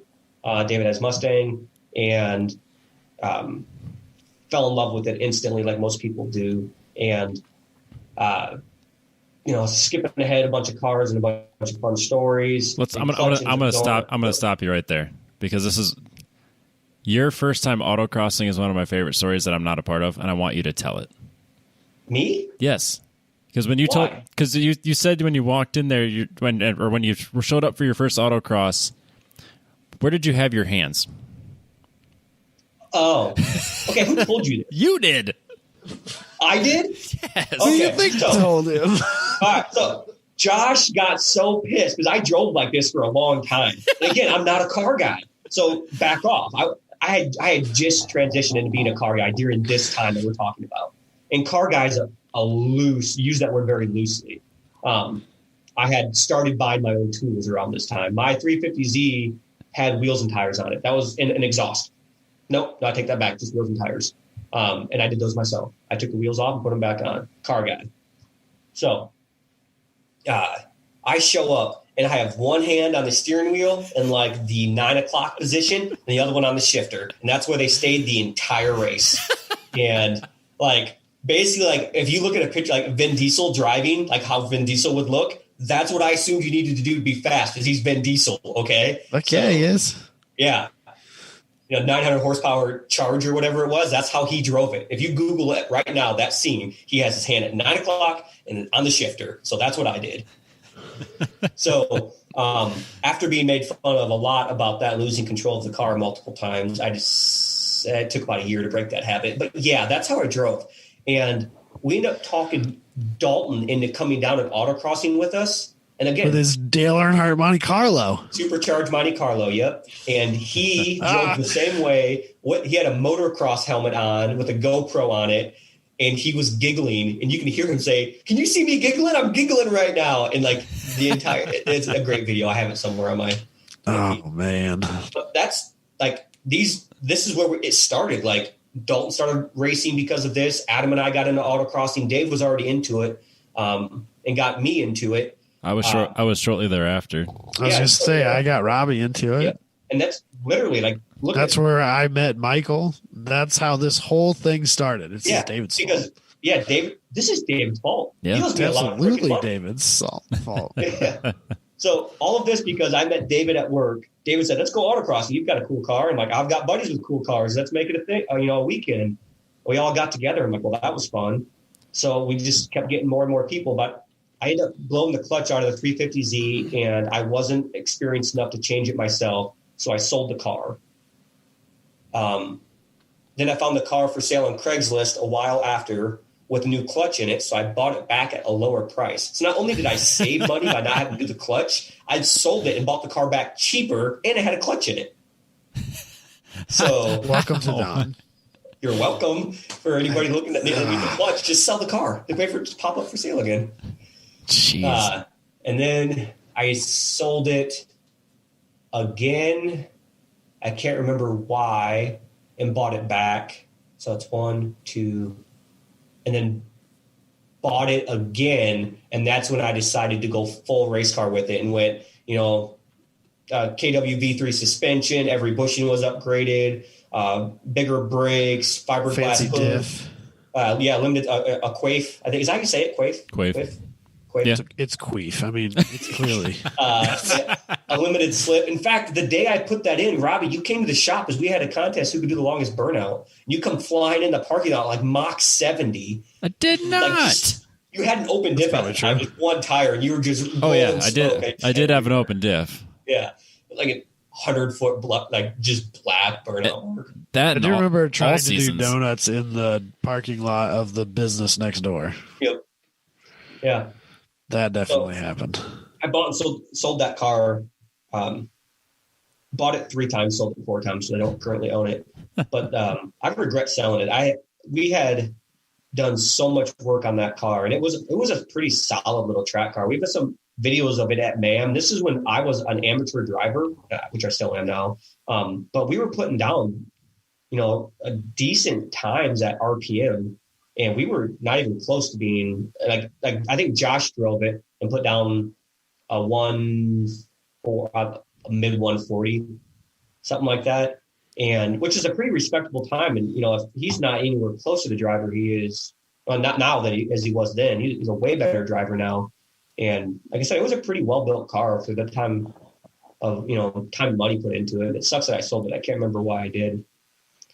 But because you're car ADD. Yeah.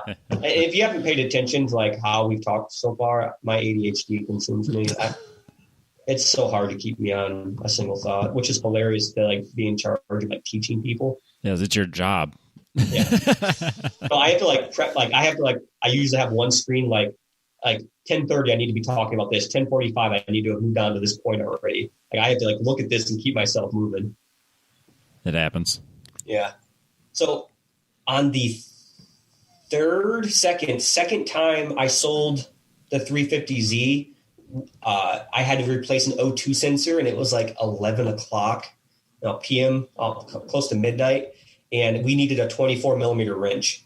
And Adam and all the places are closed. And like, I have to have this done. So I'm meeting the guy at like 7 a.m. And I have to have this sensor replaced. But I told him I would before I sold the car. And Adam's like, well, I met a guy that was into cars. When I was installing internet, I saw that he had a picture of an MR2 on his fridge, and it was at Marshalltown where we autocross. And him and I got to talking about cars, and I got his phone number. Maybe he has a wrench and we'll drop it off. I'm like, okay. So we messaged this guy at like midnight on a weekend or a weekday. I don't even know. And sure as shit, he shows up in his MR2 with a wrench. It's Josh Jones. That's how I met Josh Jones. He showed up in the middle of the night with a wrench to like help me replace an O2 sensor. And then we only met him because Adam installed internet for him and saw a picture on his fridge of a race car at Marshalltown. And then fast forward a few years later, you're in his wedding. I'm his best man. Oh yeah, best man. Yeah, not just in the wedding. I'm his best man. And like, probably one of the few people I talk to on multiple times a week about anything. I only met him because Adam worked for a company that installed internet, and I met David, who made us go autocross at Marshalltown, and Adam recognized the track on a picture of some guy's fridge he installed the internet on. Small world, now, man. One of my best friends in the world, and I was his best man. Crazy. Small world stuff. Mm-hmm. Yeah. Did you have pictures? Sorry, not pictures. Did you have questions about electronics and cars? I know we've gone on it's been like 2 hours now. And so we should probably get off me. I want to talk about your cool suit project, because I think it's really interesting. And I think that there's a lot of people who are listening to this that could possibly use this when it's ready to hit the market.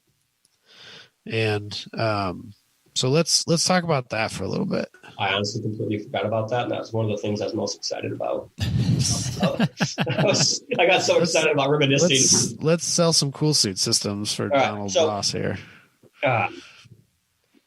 Again, I've been affiliated with ZR3 Racing and just helping with those guys. If I can go to a race, I'll help pit. Usually it's just like preparation of the car. And one of the things that came up is driver comfort. And what are the options? And again, let's go back 2 years. This is before the chill out system. The iceless chill out system was on the market, and the only one that was there was the cool suit, and they had it was like $8,500 for their iceless system, and that was the market for iceless systems. It was $8,500. And so I was talking to Josh. I'm like, I'm pretty sure I can come up with a way to keep you guys cold in a car for a lot cheaper, and with a lot less weight than like just putting 40 pounds of ice in a cooler. So I started tinkering with an idea, of using Peltier technology, which is a thermal electric generator. If you have an N-type and a P-type metal and you force a current through them, the flow of electrons causes heat to get pulled off of one side and transferred to the other. And if you know anything about heat transfer, you can't create cold, you can only remove heat. So the more heat you remove, it actually makes the other side of the Peltier module colder. And that was developed in like 1840 something. I might be off on the year, but it's been around. Technology's been around for a long time. And the only company that's tried a Peltier-based cooler was the original cooling system, or not chill out, but is it just Cool Suit? Is that the name of the company? The original? I think so. Yeah, I think so. Yeah, I think it's just Cool Suit, Cool Shirt, something like that. Cool. It's just Cool Suit. That's just what they're called. Anyway, their $8,500 one, their iceless one, used Peltiers, and it had terrible reviews because it's $8,500, and your average Joe isn't going to buy that, and it's heavy. It required 40 amps, and if it got hot in the car, you had to run forced air to it, because if it was like cockpit temperature, it wouldn't get below 50 to 60 degrees of cooling temp.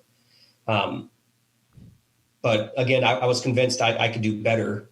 So I started tinkering and building my own design using Peltiers. I'd buy, so you can buy a Peltier, whatever you want to call it. The most common one's like a 127 model. You can buy them on Amazon for like $10 for a 20 pack.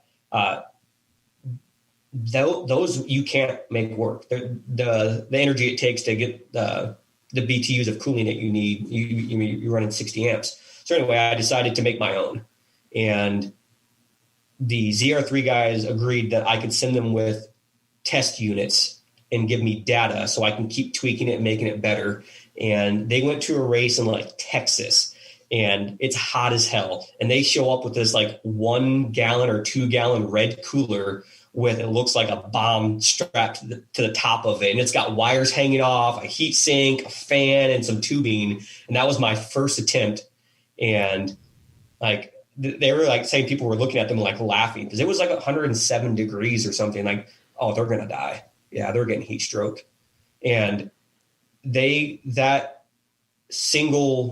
was just one unit, one chiller unit is what I call them when I have them all put together and cascaded with ice in it. So they could dump like a pound or 2 pounds of ice into this thing, and that one unit, and that would go a full 2-hour stint and still keep the driver cold. So at the end of 2 hours, they would just take out, 2 pounds of ice packs and put 2 new ice packs in. They're good for 2 more hours, versus having 40 pounds of ice, 20 to 40 pounds of ice in a cooler you have to get out, dump over a firewall, put back in.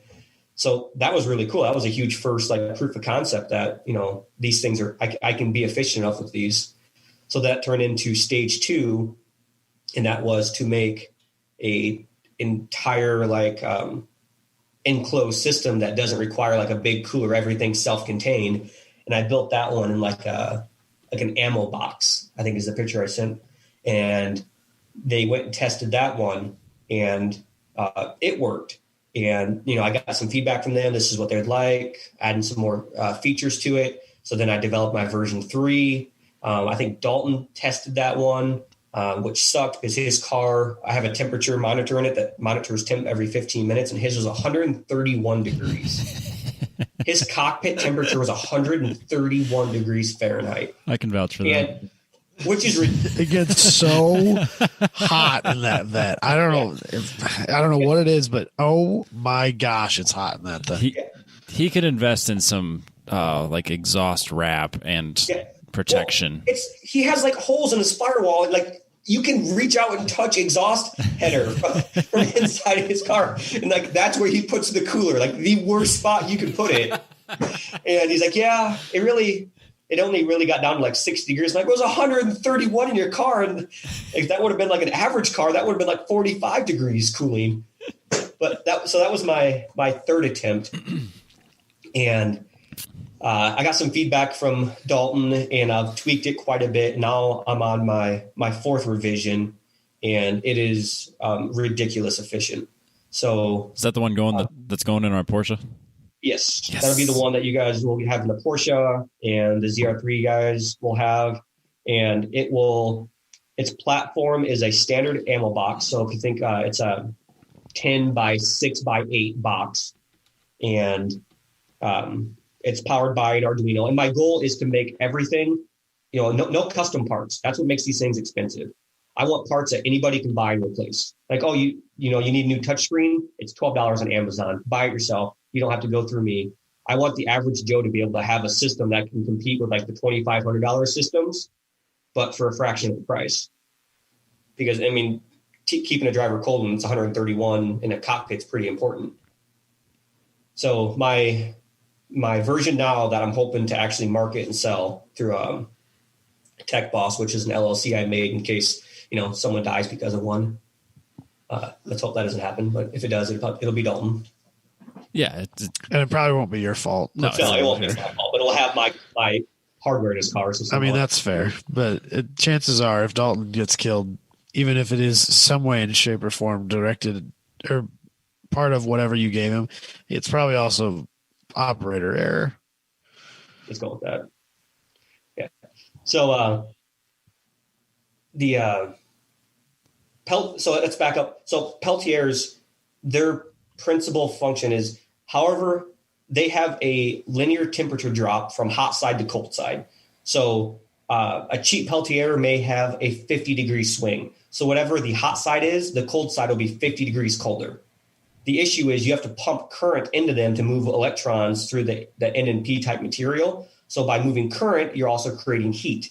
So not only are you creating heat by pumping current through it, your conditions that you're in are hot. So if Dalton's cockpit is 131 degrees, let's say I have 100% efficiency on my heating side, any heat I put in through current, I can get out with my,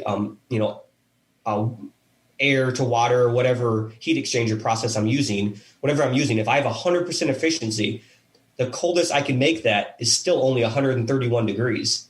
50 degrees less than 131 is not enough to make someone cold.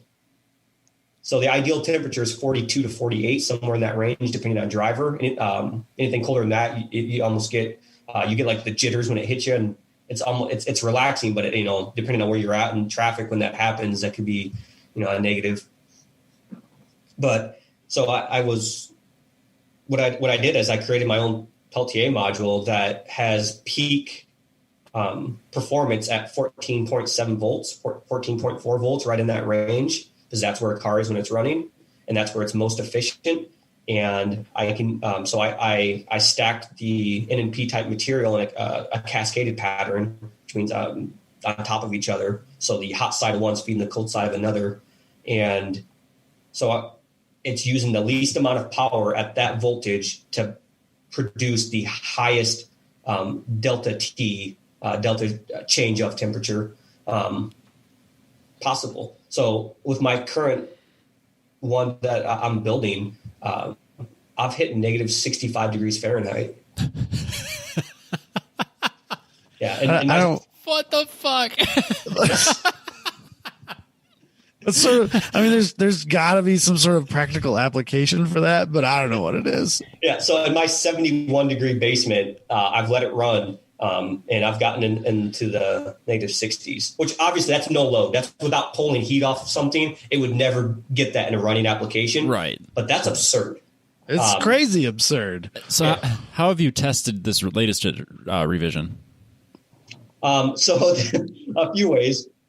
There's a picture I think I sent you of me, and it was when we had like a 104-degree day, and I was on my back porch in direct sunlight in a hoodie and sweatpants and a cool shirt on with this system plugged in with just a 12-volt power supply to simulate being plugged into a car. And it's pumping 50-degree fluid through my shirt. And I have a full face helmet with the visor down, a Captain America hoodie, and sweatpants. And I live on First Street in Ankeny, which is a busy street, and I have a small backyard. It's like the busiest street. Yeah, busiest street. So people walking by, it's 104 degrees out. I'm in full sweatpants, a hoodie, and a helmet, and people are just like, what in the fuck? Stay away from that guy. No idea what's going on. And it's just like, I've got goosebumps. It's 50 degrees in my hoodie.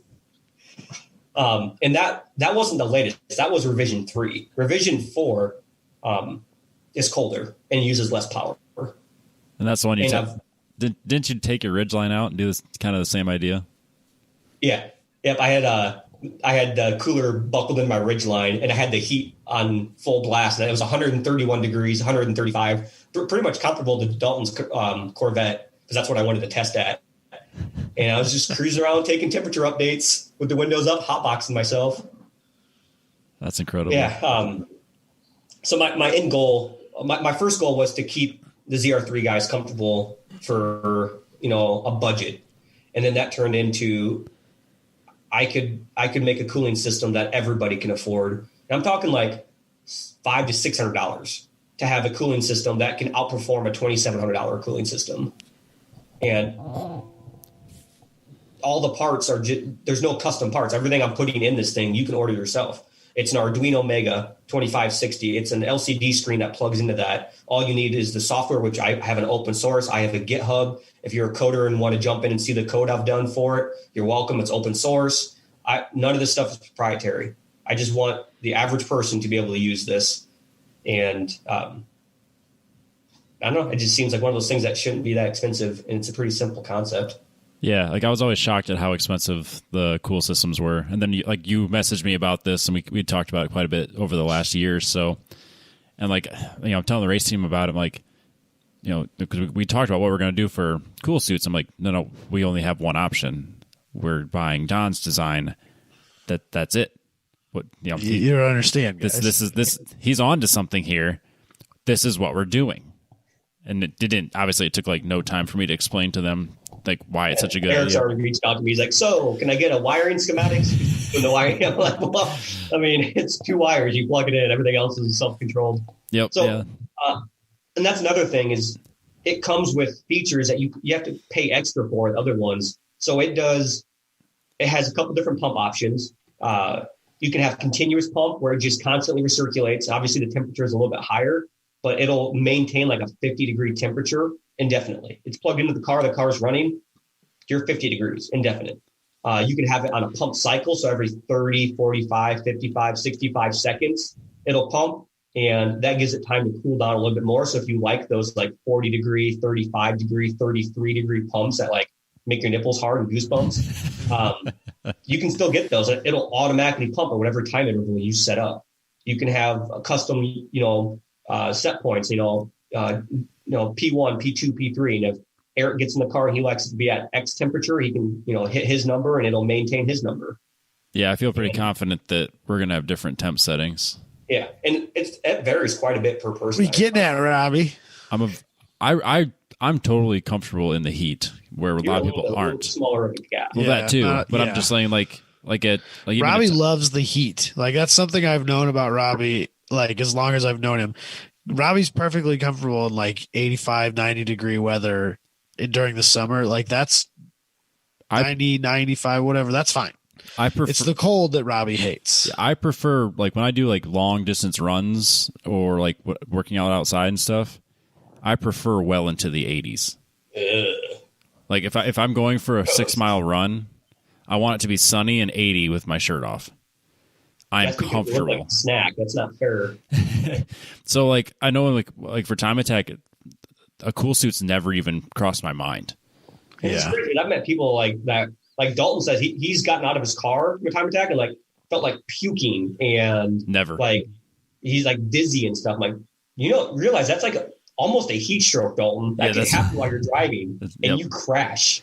Yeah, absolutely. Yeah, that's dangerous. No, I do really well at hot temps. I get really uncomfortable at cold temps. Right now outside, I hate it. Yeah, I don't mind the cold. I was running around today in a short sleeve shirt. It was glorious. I was outside in this actually. Oh my god, it was so nice outside. For anyone that's 45 degrees, I was like, "This is great." So cold. This is the best January of my entire life. Yeah, but I'm betting that my settings are going to be at a higher temp than what most of the rest of the team will be. Just knowing myself, and just being able to have options like that, that's literally there's no extra cost to it. It's just a little bit of extra programming time and buttons that are already in existence. Set your pump intervals. Set if you wanted auto pump or a constant temp, and Right now I have it at 20. It's around 300 watts. It runs on 300 watts of power, which is next to nothing. And you're like, oh, why don't you pitch this to somebody? I did. I emailed Chill Out about it, the Chill Out system, and they weren't interested in it. And that sucks because, I mean, I can make this profitable. You know, I say profitable, but I'm not losing money by selling these at $600. And if I bought enough material to buy a large order of them, I can make them even cheaper. And I would make them cheaper. I'd just sell them for $525. To me, I really don't care about, trying to make a huge business and making a bunch of money off of it. It's just something that the average Joe who does car stuff should be able to have for not spending $2,700. I mean, shit, you could sell the designs, make money that way. Let somebody build it themselves. Yeah, why can't just sell them the schematics and all the parts you need? Yeah, and just build it yourself. That sounds like something I would buy. Yeah. The only issue there, if someone puts it together wrong, like, oh, I'm going to get on the internet and give this guy a bad review because I used the T3 and not the T4, and yeah. But anyway, and so I'm totally comfortable with even disclosing how I was able to get the temperature drops I have. And again, we talked about Peltiers. They have a delta T, the percent from the change from hot side to cold side. And so the colder you can make the hot side, the colder the cold side is. But you can't get colder than ambient. That's what you're always fighting. Well, you can, because when you compress air, it gets hot. When you expand air, it gets cold. That's how a refrigerator system works. You expand the air. That's how your air conditioner works. So what I end up doing is using two methods of cooling. I have the Peltier thermoelectric generators cooling, and then on the hot side, it's a liquid cooled, and the liquid is being cooled by expanding air. I'm bringing air in at two high velocity fans and choking them down, and then expanding them before it hits the heat exchanger. And I can drop about 5 degrees under ambient, which doesn't sound like a lot, but I think right now I can do 120 degrees difference between hot side and cold side. That's incredible. Yeah. Just like it's huge. Yeah. This seems like a theoretical thing that we would have done in like heat transfer class. Just like, and you're actually having an application for it that works. I've been working on this for almost 2 years. And I've got probably well over $5,000 invested in this. It isn't just something like, oh, I'm going to plug some stuff in. Like I've sent you pictures of a couple of the builds I've done. Like I've taken time to put these together. They're real builds. Yeah. That's very professional. Yeah. Like I said, those are just prototypes. When I actually make one marketable, it'll look a lot nicer than that. But well, I can it's tell not just I had an idea. I bought some stuff off Amazon and put it together, and any Joe Smo can do it. Not saying that you couldn't, but I put a lot of R&D into like making the most efficient Peltier system possible. And I think that's where I'm at right now. And I say that because a cool shirt, depending on which one you have, some of them have longer tubes, bigger diameter tubes, but right around 4 to 5 ounces of fluid will fill an entire shirt and the hoses. The system I have right now can go from 72 degree, 4.5 ounces of 72 degree fluid to frozen solid in 42 seconds. And I think I sent that video. You guys, I might have sent the video to Adam, maybe not both of you, and like the ZR3 guys. I'm like, hey, do you think this is going to work? And it's like a timer. It's like when you do a Facebook video, it's 30 seconds. It's like the first 30 seconds, it starts at 72, it ends, you start it again, it gets halfway through, and everything's frozen. Jeez. It should work. Yeah. Yeah, it should work. It should be okay. This kid used to cheat on my electronics homework. Yeah. I had to discipline someone for cheating. And I'm like, okay, I get it. Because if it wasn't for my roommate, Adam, I wouldn't have gotten through college. And now I'm teaching. It's just like, but I've advanced my education. Here's this guy who's like building these insane systems and like figuring out these wild electronic like systems and all this stuff. And like, oh man, making me feel bad about myself again. Another cool thing I built that was race oriented was a 2 kilowatt hour. That's right, Dalton, kilowatt hour. That was an inside joke between Dalton and I. It's gone back and forth for a while. Anyway, this portable 120 volt battery. It's basically a generator without a motor. It's just battery, lithium ion packs. So not all the time you're at a racetrack, you have access to 120 volts. And, if you're at like an endurance race and you got telemetry, you've got laptops, you're trying, you want to keep things charged, but you don't want to be running a generator the whole time, or you can't. Josh, I can't remember why. It might've been for his garage at the time. He has a big garage at his acreage and doesn't have power, didn't at the time. And so I built this like battery backup pack, and it has an 2,500 watt inverter. It's got 2 lithium packs that I built, each one at 1,000 watt hours, instant transfer. So you can have it plugged into an outlet and it's charging. As soon as power goes out in the outlet, it automatically, with no transfer time, we're talking microsecond transfer time, it transfers to the battery power inverter and just continues running whatever was plugged into the face of it. Has USBs on it. It's got a battery monitor. It charges the batteries if it's plugged into grid. Automatically uses grid power to transfer to the load and charges the batteries up until it gets full. And it just stuff like that. I think Yeti had one, and it was $2,000 for a 1,500 watt option. And Josh like, could you build something like this? I'm like, I don't know, give me a weekend. And it was probably closer to 2 or 3 weekends, but I'm just like, cost of material, and it was maybe $400, $500 for that. And I mean, I might've sent you a picture of the end result on that one, but like, that's something you can haul for like a long camping weekend. You can run a camper off of that. It's got a lot of power. And when we had that Hurricane Iowa, whatever that Durancho thing was. The Dorito? Dorito, yeah. That's what we call it at work. We call it literally almost my entire week this week was spent still cleaning that up. That's how I'm saying that. Yeah, I'm still working on it. So Josh bought that for his garage. And then all of a sudden we lost power. He's like, can I run like my appliances off this? I'm like, yeah, it's 2,500 watts, dude. You're good. Like, he had his like stump plugged into it, his fridge plugged into it, had some lights plugged into it.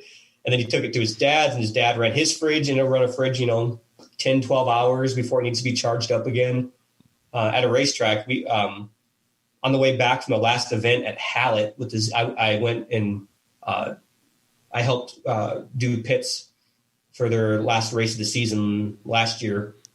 And Chad got sick. We were convinced it was COVID and he was going to kill all of us. It was just food poisoning or something, I don't know. But he ended up riding in the back of Lori, which is their tow rig, because in a bunk curled up, and it was cold. So we ended up just like putting the power pack back there, running in like a heated blanket and his phone charger and a light. And he was just in the back of the tow rig for like the 7.5 hour drive home, but there's no power back there. There's 120 volts if you're plugged in, and then it's got an emergency 12 volt backup for lights if you're not plugged into grid. But he would have froze. So we gave him a heated blanket that thing ran, and yeah, stuff like that. If anybody's still listening after we've ranted this long that has an idea of something they wouldn't mind having at a racetrack, that they have an idea, just don't know how to build it, get a hold of me. I'm happy to build this stuff. That's what I enjoy doing. It's my passion. So, like those e-scooters you see at pits all the time, people buzzing around on electric scooters, you'd be shocked how cheap you can make one of those. Yeah, I need one of those. I'm not joking. Yeah. I just ordered everything to turn a Power Wheel into an adult Power Wheel. Like, it's not for kids. It can hold 200 pounds. It's got aluminum reinforcement. It's going to have a 500 watt, 36 volt motor with a motor controller, a full, 0 to 5 volt foot switch. So it's not on or off. It's modular. And that, I think I spent $100 in hardware for that. Maybe. And I'm just going to run 2 18 volt Ryobi batteries or 2 18 volt M18 Milwaukee batteries. And that'll do 15 mile an hour and haul a 200 pound person up a hill, and $100 to build it. Yeah. Let's talk about my pit scooter after the show sometime. Definitely need a pit scooter. I've been shopping those because the Cobalt one that they're selling at Lowe's was on sale for like $90. And a scooter? Yeah, it was like they used the Cobalt 24-volt battery, and it kind of To seemed make like, up Power Wheels too, I've seen nothing but bad reviews. yeah. on it. I talked myself out of it, and I'm like, but I've been shopping around, and I don't want to spend $300-400 on one, but. But a gas, I would say. Otherwise, it's like I was looking at gas-powered used ones, trying to just find someone that got sick of it. It's like, oh yeah, I'll give you, $50 for that. Yeah. Like, you know what? You can just have it. Yeah. So yeah, we'll talk sometime about my pit scooter. Yeah, I'll probably just get bored and make one and be like, well, I hope this is what you wanted. It will be. But I sent you a picture of my kids, my son and daughter, on a Power Wheel. And that one's only at 18 volts or 20 volts. I can't remember, but it was the first time they drove a modded Power Wheel. And it's a picture of my daughter driving it. It pulled like a 15 or 20 foot wheelie across my yard. And my son looks like he's about to poop himself. And my daughter, you can't see her face, but she's just laughing hysterically. She loved it. Well, she is your kid. I can see that. Yeah. That was their first modded Power Wheel. And after that, it's just gone crazy. Now, at one point a month ago, I had 7 or 8 Power Wheels in my garage. I sent Adam a picture. He's like, why? But people buy modded Power Wheels. So I was just buying Power Wheels for $20, $40 and, putting a variable speed controller in them, upgrading it to 24 volts so they could adjust the speed and add some actual headlights to it and a couple switches. And people are like, I'll give you $300 for it. Okay. Done. So I'm down to just 1 or 2 now. The one I'm going to drive and chase the kids around, and the ones that they have. That's awesome. Yeah, this has gone on way too long, and I apologize. Well, then we talked about it earlier, and you alluded to it, but you said you had like an Ariel Atom knockoff or whatever you want. Yeah. Was that the word you used? So the Z4 is in my garage. We talked about that project. Yeah. I have the 1972 city car, which Adam wants me to finish. I was just going to strip the bin of it and use it for a different project. But city cars are the coolest. They're so dumb. I love it so much, though. The fact that the windshield wipers are manual and you squirt the fluid by pumping like a bag with your foot is hilarious. How'd you even? It's like literally a Yamaha golf cart. How'd you even come across it? So I teach for DMAC, and I'm in an electronics department. And so somebody came up like, hey, we have this electric car, and we were wondering if DMAC wanted it, because it's electric. Maybe you could do something with it with the students. And they're like, yeah, really don't have the room. That's more of an auto body thing. And they really don't want to do anything with electric cars. It's like, I'll take it. And so I went to someone named Brad Lewis, who's the guy I am replacing at DMAC. And then, so I went to him, and then it just ended up going to me after him. Because he was put it in his garage, started looking at it. He's like, yeah, I just don't have time for this. So now I got it. And yeah, it's that one, the body is complete, it's ABS and it's sun beaten. So it's just brittle. Like if you shut the door too hard, another piece will crack. So I don't know what I want to do with it, because all the body has to be replaced if I keep it. But as far as batteries and motor, I've got the motor and the batteries I would use for it in my office tinker room, which is a couple doors down. And that thing could do 0 to 60 in probably sub 4 seconds. It doesn't have the suspension to handle that, but the motor and the power I could put to it would do a 0 to 60 in 4 seconds. That's insane. And just to be absurd. You wouldn't expect that. Pull up next to your little city car, which you can't even be shoulder to shoulder with somebody in that. It's that tight to be in there. And just imagine pulling a wheelie with that. Yeah. Anyway. Yeah, you need to do that. Fix it. I want him to put it back on the street. I don't care. Because we were talking about it this weekend, and he's like, oh, it doesn't handle well. It's never going to be good as an autocross car or anything like that. And I'm like, man, it doesn't have to be.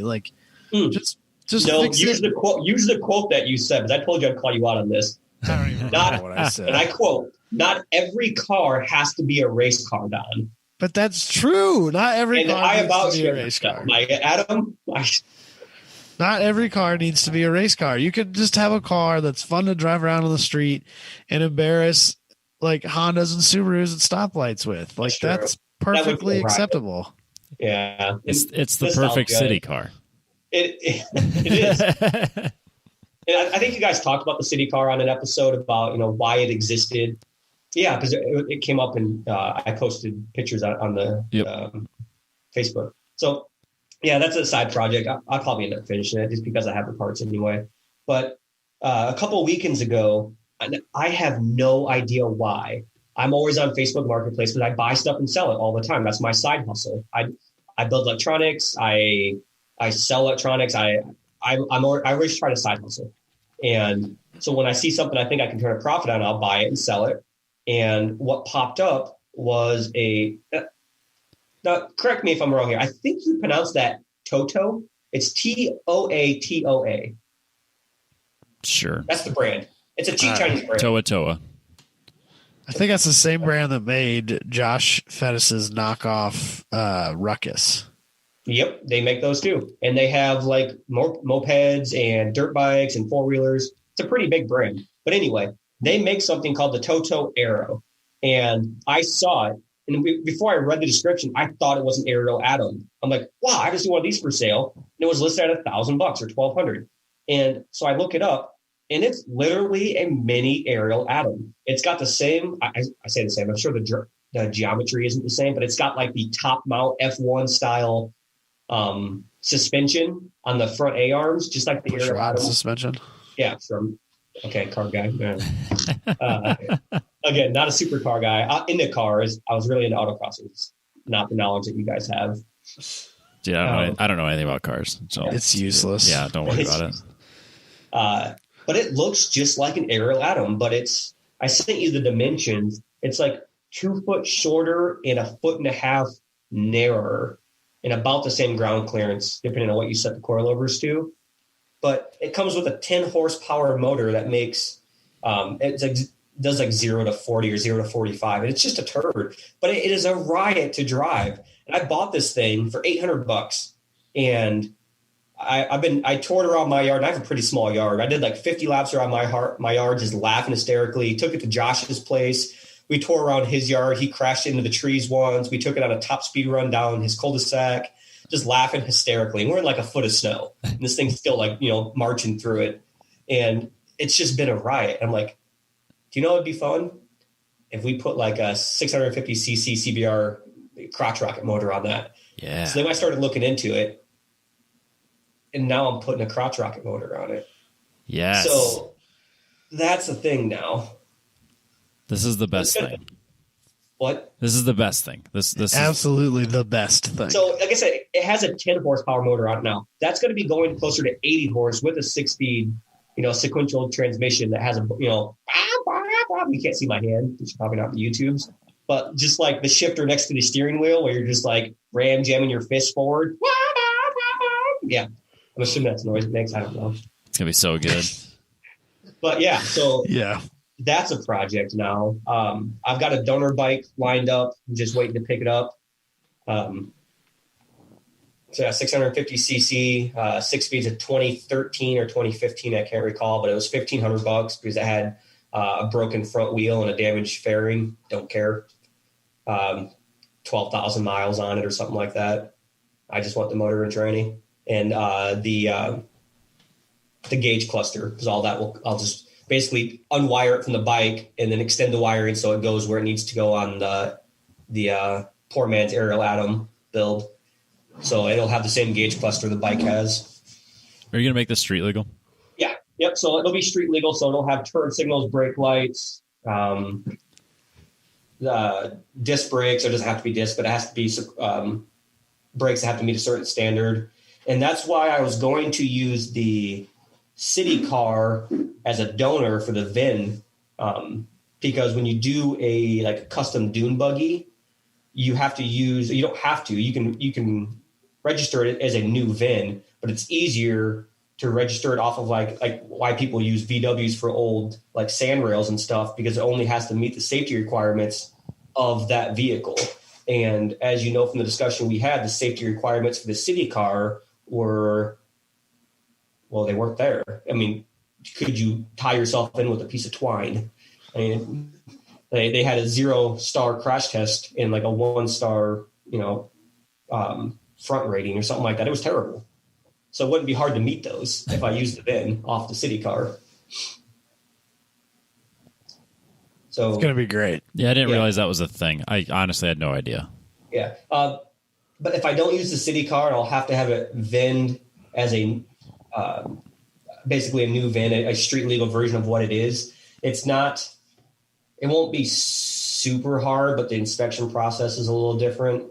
It's still possible, and it's really not that hard. In fact, if you go online and just go in Iowa and just look up, making a car street legal in Iowa, and you'll find a government site that has forms that you fill out, and it gives you list by list, like has to have blinkers, has to have high and low beams, has to have fenders, has to have brake lights, has to have a third brake light, has to have adequate brakes, safety equipment has to meet or exceed this standard, and it gives some standard that you click on, it takes you somewhere else to tell you what it actually means. But it's not that much work. It's just paperwork and money. So if it gets when it gets the motorcycle engine, it'll be street legal, and I plan on driving it to local autocrosses. That would be a blast. Yeah. So I don't even know what to expect out of it performance-wise. There's a few mods it has to have. Like right now it has a live axle, just a 1-inch live axle in the back. That is not safe at highway speeds, and that's something that narrow. So that's getting independent rear suspension with a limited slip chain drive, which is a thing, and they're super cheap. You can get a limited slip chain drive that just has like an axle coming on both sides of it, and it's just like a car limited slip, but they're more efficient because you're not changing the direction of the force. It's still forward rotation. Huh. Yeah, so they're actually more efficient, and they're like $300 or $400 for one that that's rated for 200 horsepower or 200 foot-pounds of torque. Like so, a Miata could use it. That's incredible. Yeah, so pretty excited about that project, but I kind of need to, should I get off the pot with the Z4? But I don't have room for all three cars I can't work on all three cars in my garage. I've got too much stuff piled in there. So I got to figure out what I'm going to do with that. Either part it out, get rid of it, or strip the parts that are worth money and get rid of the shell so I have room in the garage. Yeah, lots of things going on. Like I said, the cooling systems, I know I've got 5 or 6 people waiting on a finished one to be delivered. I know you guys want one. Yep. We'll be getting one. Dalton's going to be getting one. ZR3 is going to be getting one. And 2 other people I can't think of, but they've messaged me asking, saying, if it works, we'll take one. So I pitched I told you I pitched the idea to Chill Out, and they didn't want anything to do with it. And then, so I was talking about it on a racing page on Facebook, and someone's like, hey, if this is something that you actually make and it works, let us know. We run a shop, and we put 2 chill out systems in every car they're for rally racing. And they have to run 2 systems, one for the driver, one for the co-pilot. And like, yeah, so, we're spending $5,000+ on cooling systems for, 2 drivers in these things. If we could do that for $1,000 instead, we're all for it. Just if it works, just let us know and let me know how many you have. It's like, oh, that guy's serious about buying a bunch. I should probably get this done. Plus, you should get this done. Yeah, plus all the people that are listening to this show that realize, oh, man, this is what I need, and then they're all going to call you. Hopefully, that'd be cool. So you're going to be very busy. If you can't find Don, most of you guys know how to find me somewhere, or message one of our social medias, and we'll help you get there. How can we find you? If you're interested in these things, find us. Don, how can people find you? Obviously, the Facebooks. They could find me. Easiest email will be dboss1987@yahoo.com. That's an email I always have open. Not my main one, but I usually check it a few times a week. Otherwise, what's your Instagram handle? dboss_III. D-Boss the Third. Yeah, D-Boss the Third. Our big dong, I can't remember. Let me look. I was going to say, I think Don's about as regular of an Instagram Yeah, user maybe Instagram's not the best way to get a hold of How do you find out what your name is? I think the D-Boss III was. Is this it? Is that what it says? Yes, that's your Instagram name. Now it's all blurry and I can't read it. Perfect. All right. So that is right. It is DBoss III on the Instagrams. Yep. Otherwise, if someone just is in our Facebook group, the TenTenths Consortium, if you just say something, hey, I'm trying to get a hold of Don, there'll be a huge... Hey, I'm going to plug this black wire to this red wire. Is that going to work? Yeah. It'll trigger me, and my sixth sense will kick in, and I'll jump on. Or just take a picture of you throwing a fuse away and then just tying the fuse together with wires.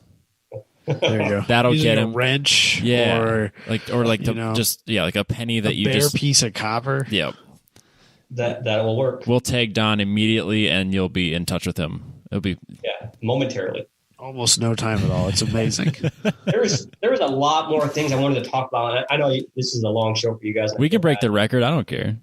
I need to go to bed at some point in my life here, though. I wanted to talk about like electric cars, solar cars. We can have you back, Donna. Yeah. It's this funny thing about this podcast. We do it once a week, and it's 5 years. You'd be shocked at how hard it is to come up with something to talk about. Yeah, so we can have you back. It's no big deal. You come back next week for all I care. Yeah, we don't care. We'll see how this one goes. If people are just like, this one's kind of boring, skip it. Well, it wasn't very car related. That's what we think, and then people are like, "Yeah, have Don back. That was the best. I want to hear more about the stupid things you've done with Adam, because that's probably what it's going to be." I know, because so for those strange reason, show, we had to really talk about what are we not going to talk about? What for some strange reason, people are fascinated by our personal lives, and I don't get it, because I am not an interesting human being. The story when you punched me in the face, I can't remember if you punched me or open hand slapped me. I'm pretty sure I punched you, but I genuinely could not remember what or why. I know it was in the college dorm. Yeah, and I remember I would just not let something go. Yeah, and then I remember so you punched me, and then you opened the door and you yelled, "Fuck you, Don Boss," and slammed the door and threw both middle fingers up. That's probably true. That's probably true. It was awesome. Yeah, gosh, those are times, man. And it was a week later, we're like, everything was fine. We good? Yeah.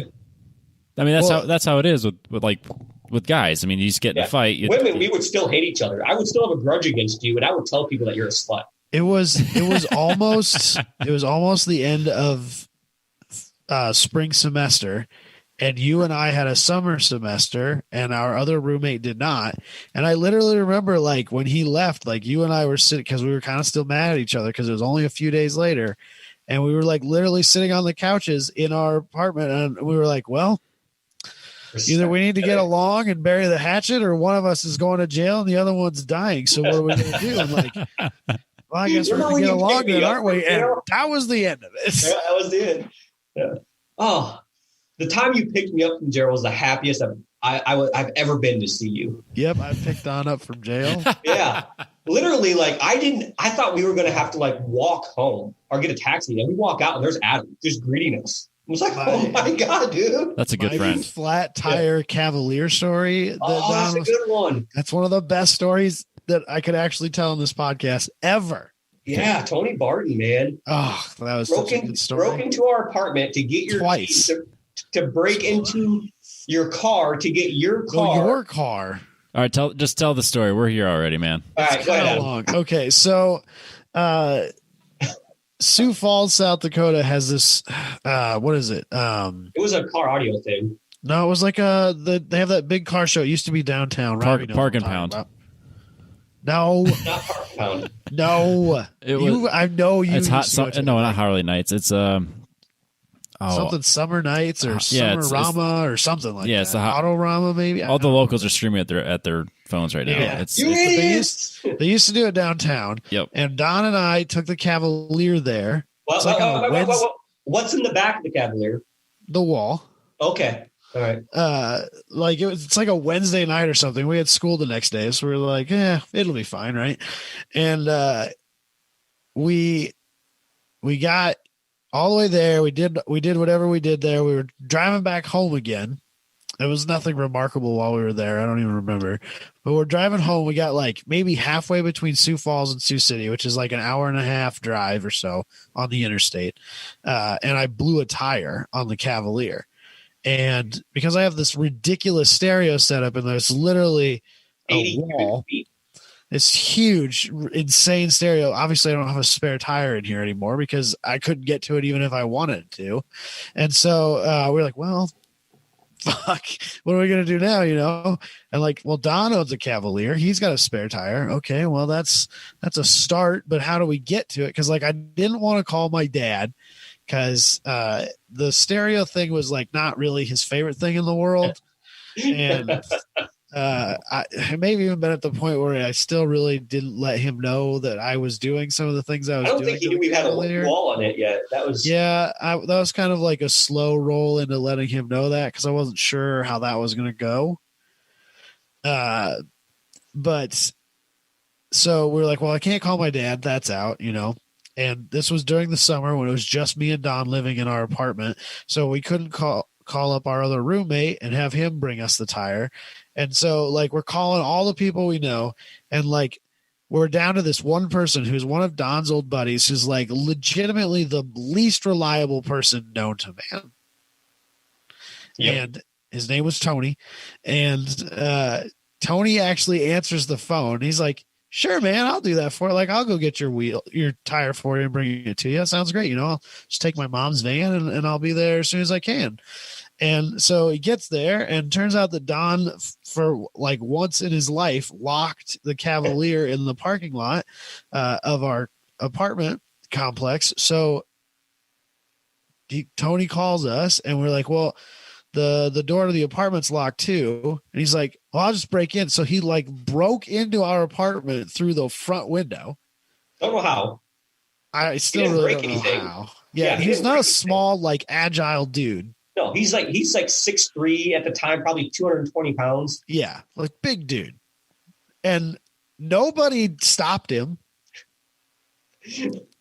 We're living on campus. Nobody stopped him. So like, okay, fine, whatever. And so he breaks into our apartment, gets Don's car keys, had to move the small stereo system that was in Don's car. So it probably looked like he was stealing a stereo system out of Don's car. Again, nobody stopped him. No one called security. He gets the spare tire, drives it all the way to us. In the meantime, Don and I have figured out how to remove my front bumper because we knew we weren't going to be able to get a bottle jack or get the jack underneath the side of the car because of the side skirts, and the side skirts were much harder to remove than the bumper. So we pulled the front bumper off, and when Tony got there, we jacked the car up, but we didn't want to put the bumper back on. So we swapped the tire and threw the bumper in the minivan that Tony had brought. And then Tony drove back to our apartment, broke back into our apartment, and left he locked it after he left. He was responsible. Yeah. He locked the front door after he left, after he broke in to unlock it. Or he just never unlocked it. It's probably what happened. He probably just went in and out the window every time. Never bothered with the door. Oh, my God. That's incredible. Left my front bumper on our couch in the living room. And so Don and I drove back, and like I was super paranoid about this tire. Like we didn't know. I'm sure it was like a 10 or 12-year-old tire at the point, and like nobody maintains donuts, right? And so we drove like 50 miles an hour all the way home on the interstate. And so Tony got way out ahead of us because the speed limit's 75 and everyone's doing 85. And so he just left my front bumper on our living room couch after we broke into our apartment again. And that was the end of it. And to this day, like, I mean, like, it couldn't have been any weirder. Yeah. And more random, like the most unreliable person I knew at the time. Just like the first person to answer was like, yeah, I'll do that for you. I'm on my way, man. I was expecting us to come home and like not have anything there. Yeah, just be like, that's the last time we ever met Tony. But no, he was the only person who was able to do anything for us. So weird times. Yeah. God, that's incredible. Yeah. I think that's the perfect segue to call it a show. Don, I want to thank you for coming on. Oh, before we go, I'll plug the one last thing that we got to plug. Absolutely. Everyone needs to everyone that's listening to the show obviously is probably interested in track stuff, at least a little bit. If you are doing that, you want to get better at it, ApexTrackCoach.com is the way to go. Head over there and get your lap timing unit. Andrew's hooked us up with ours, and we've been using it for a couple of years now, and I really love it. If you use the code TenTenths, get a free window mount. So if you want to kind of start dipping your toe into some data acquisition and figure out where you're leaving time on the track, head over to ApexTrackCoach.com. Don, again, I want to thank you for coming on the show. This has been super fun and just the tip of the iceberg for where I think that our next shows are going to go. Probably be even less focused, which is good. I apologize for that. I need someone like with like, you know, like, all right, Don, you've got 10 minutes to talk about whatever tangent you're on right now. Nah. We have people like the long shows, so we're just going to give them long shows. I listen to them when I drive to Sioux City or halfway to Sioux City every other weekend. So yeah, they're nice, kind of background noise, good laughs. That's all we go for is background noise. We're good. But yeah, I really appreciate you having me on. Thanks a lot, guys. Yeah, thanks for coming on, man, and we'll catch everybody else next week.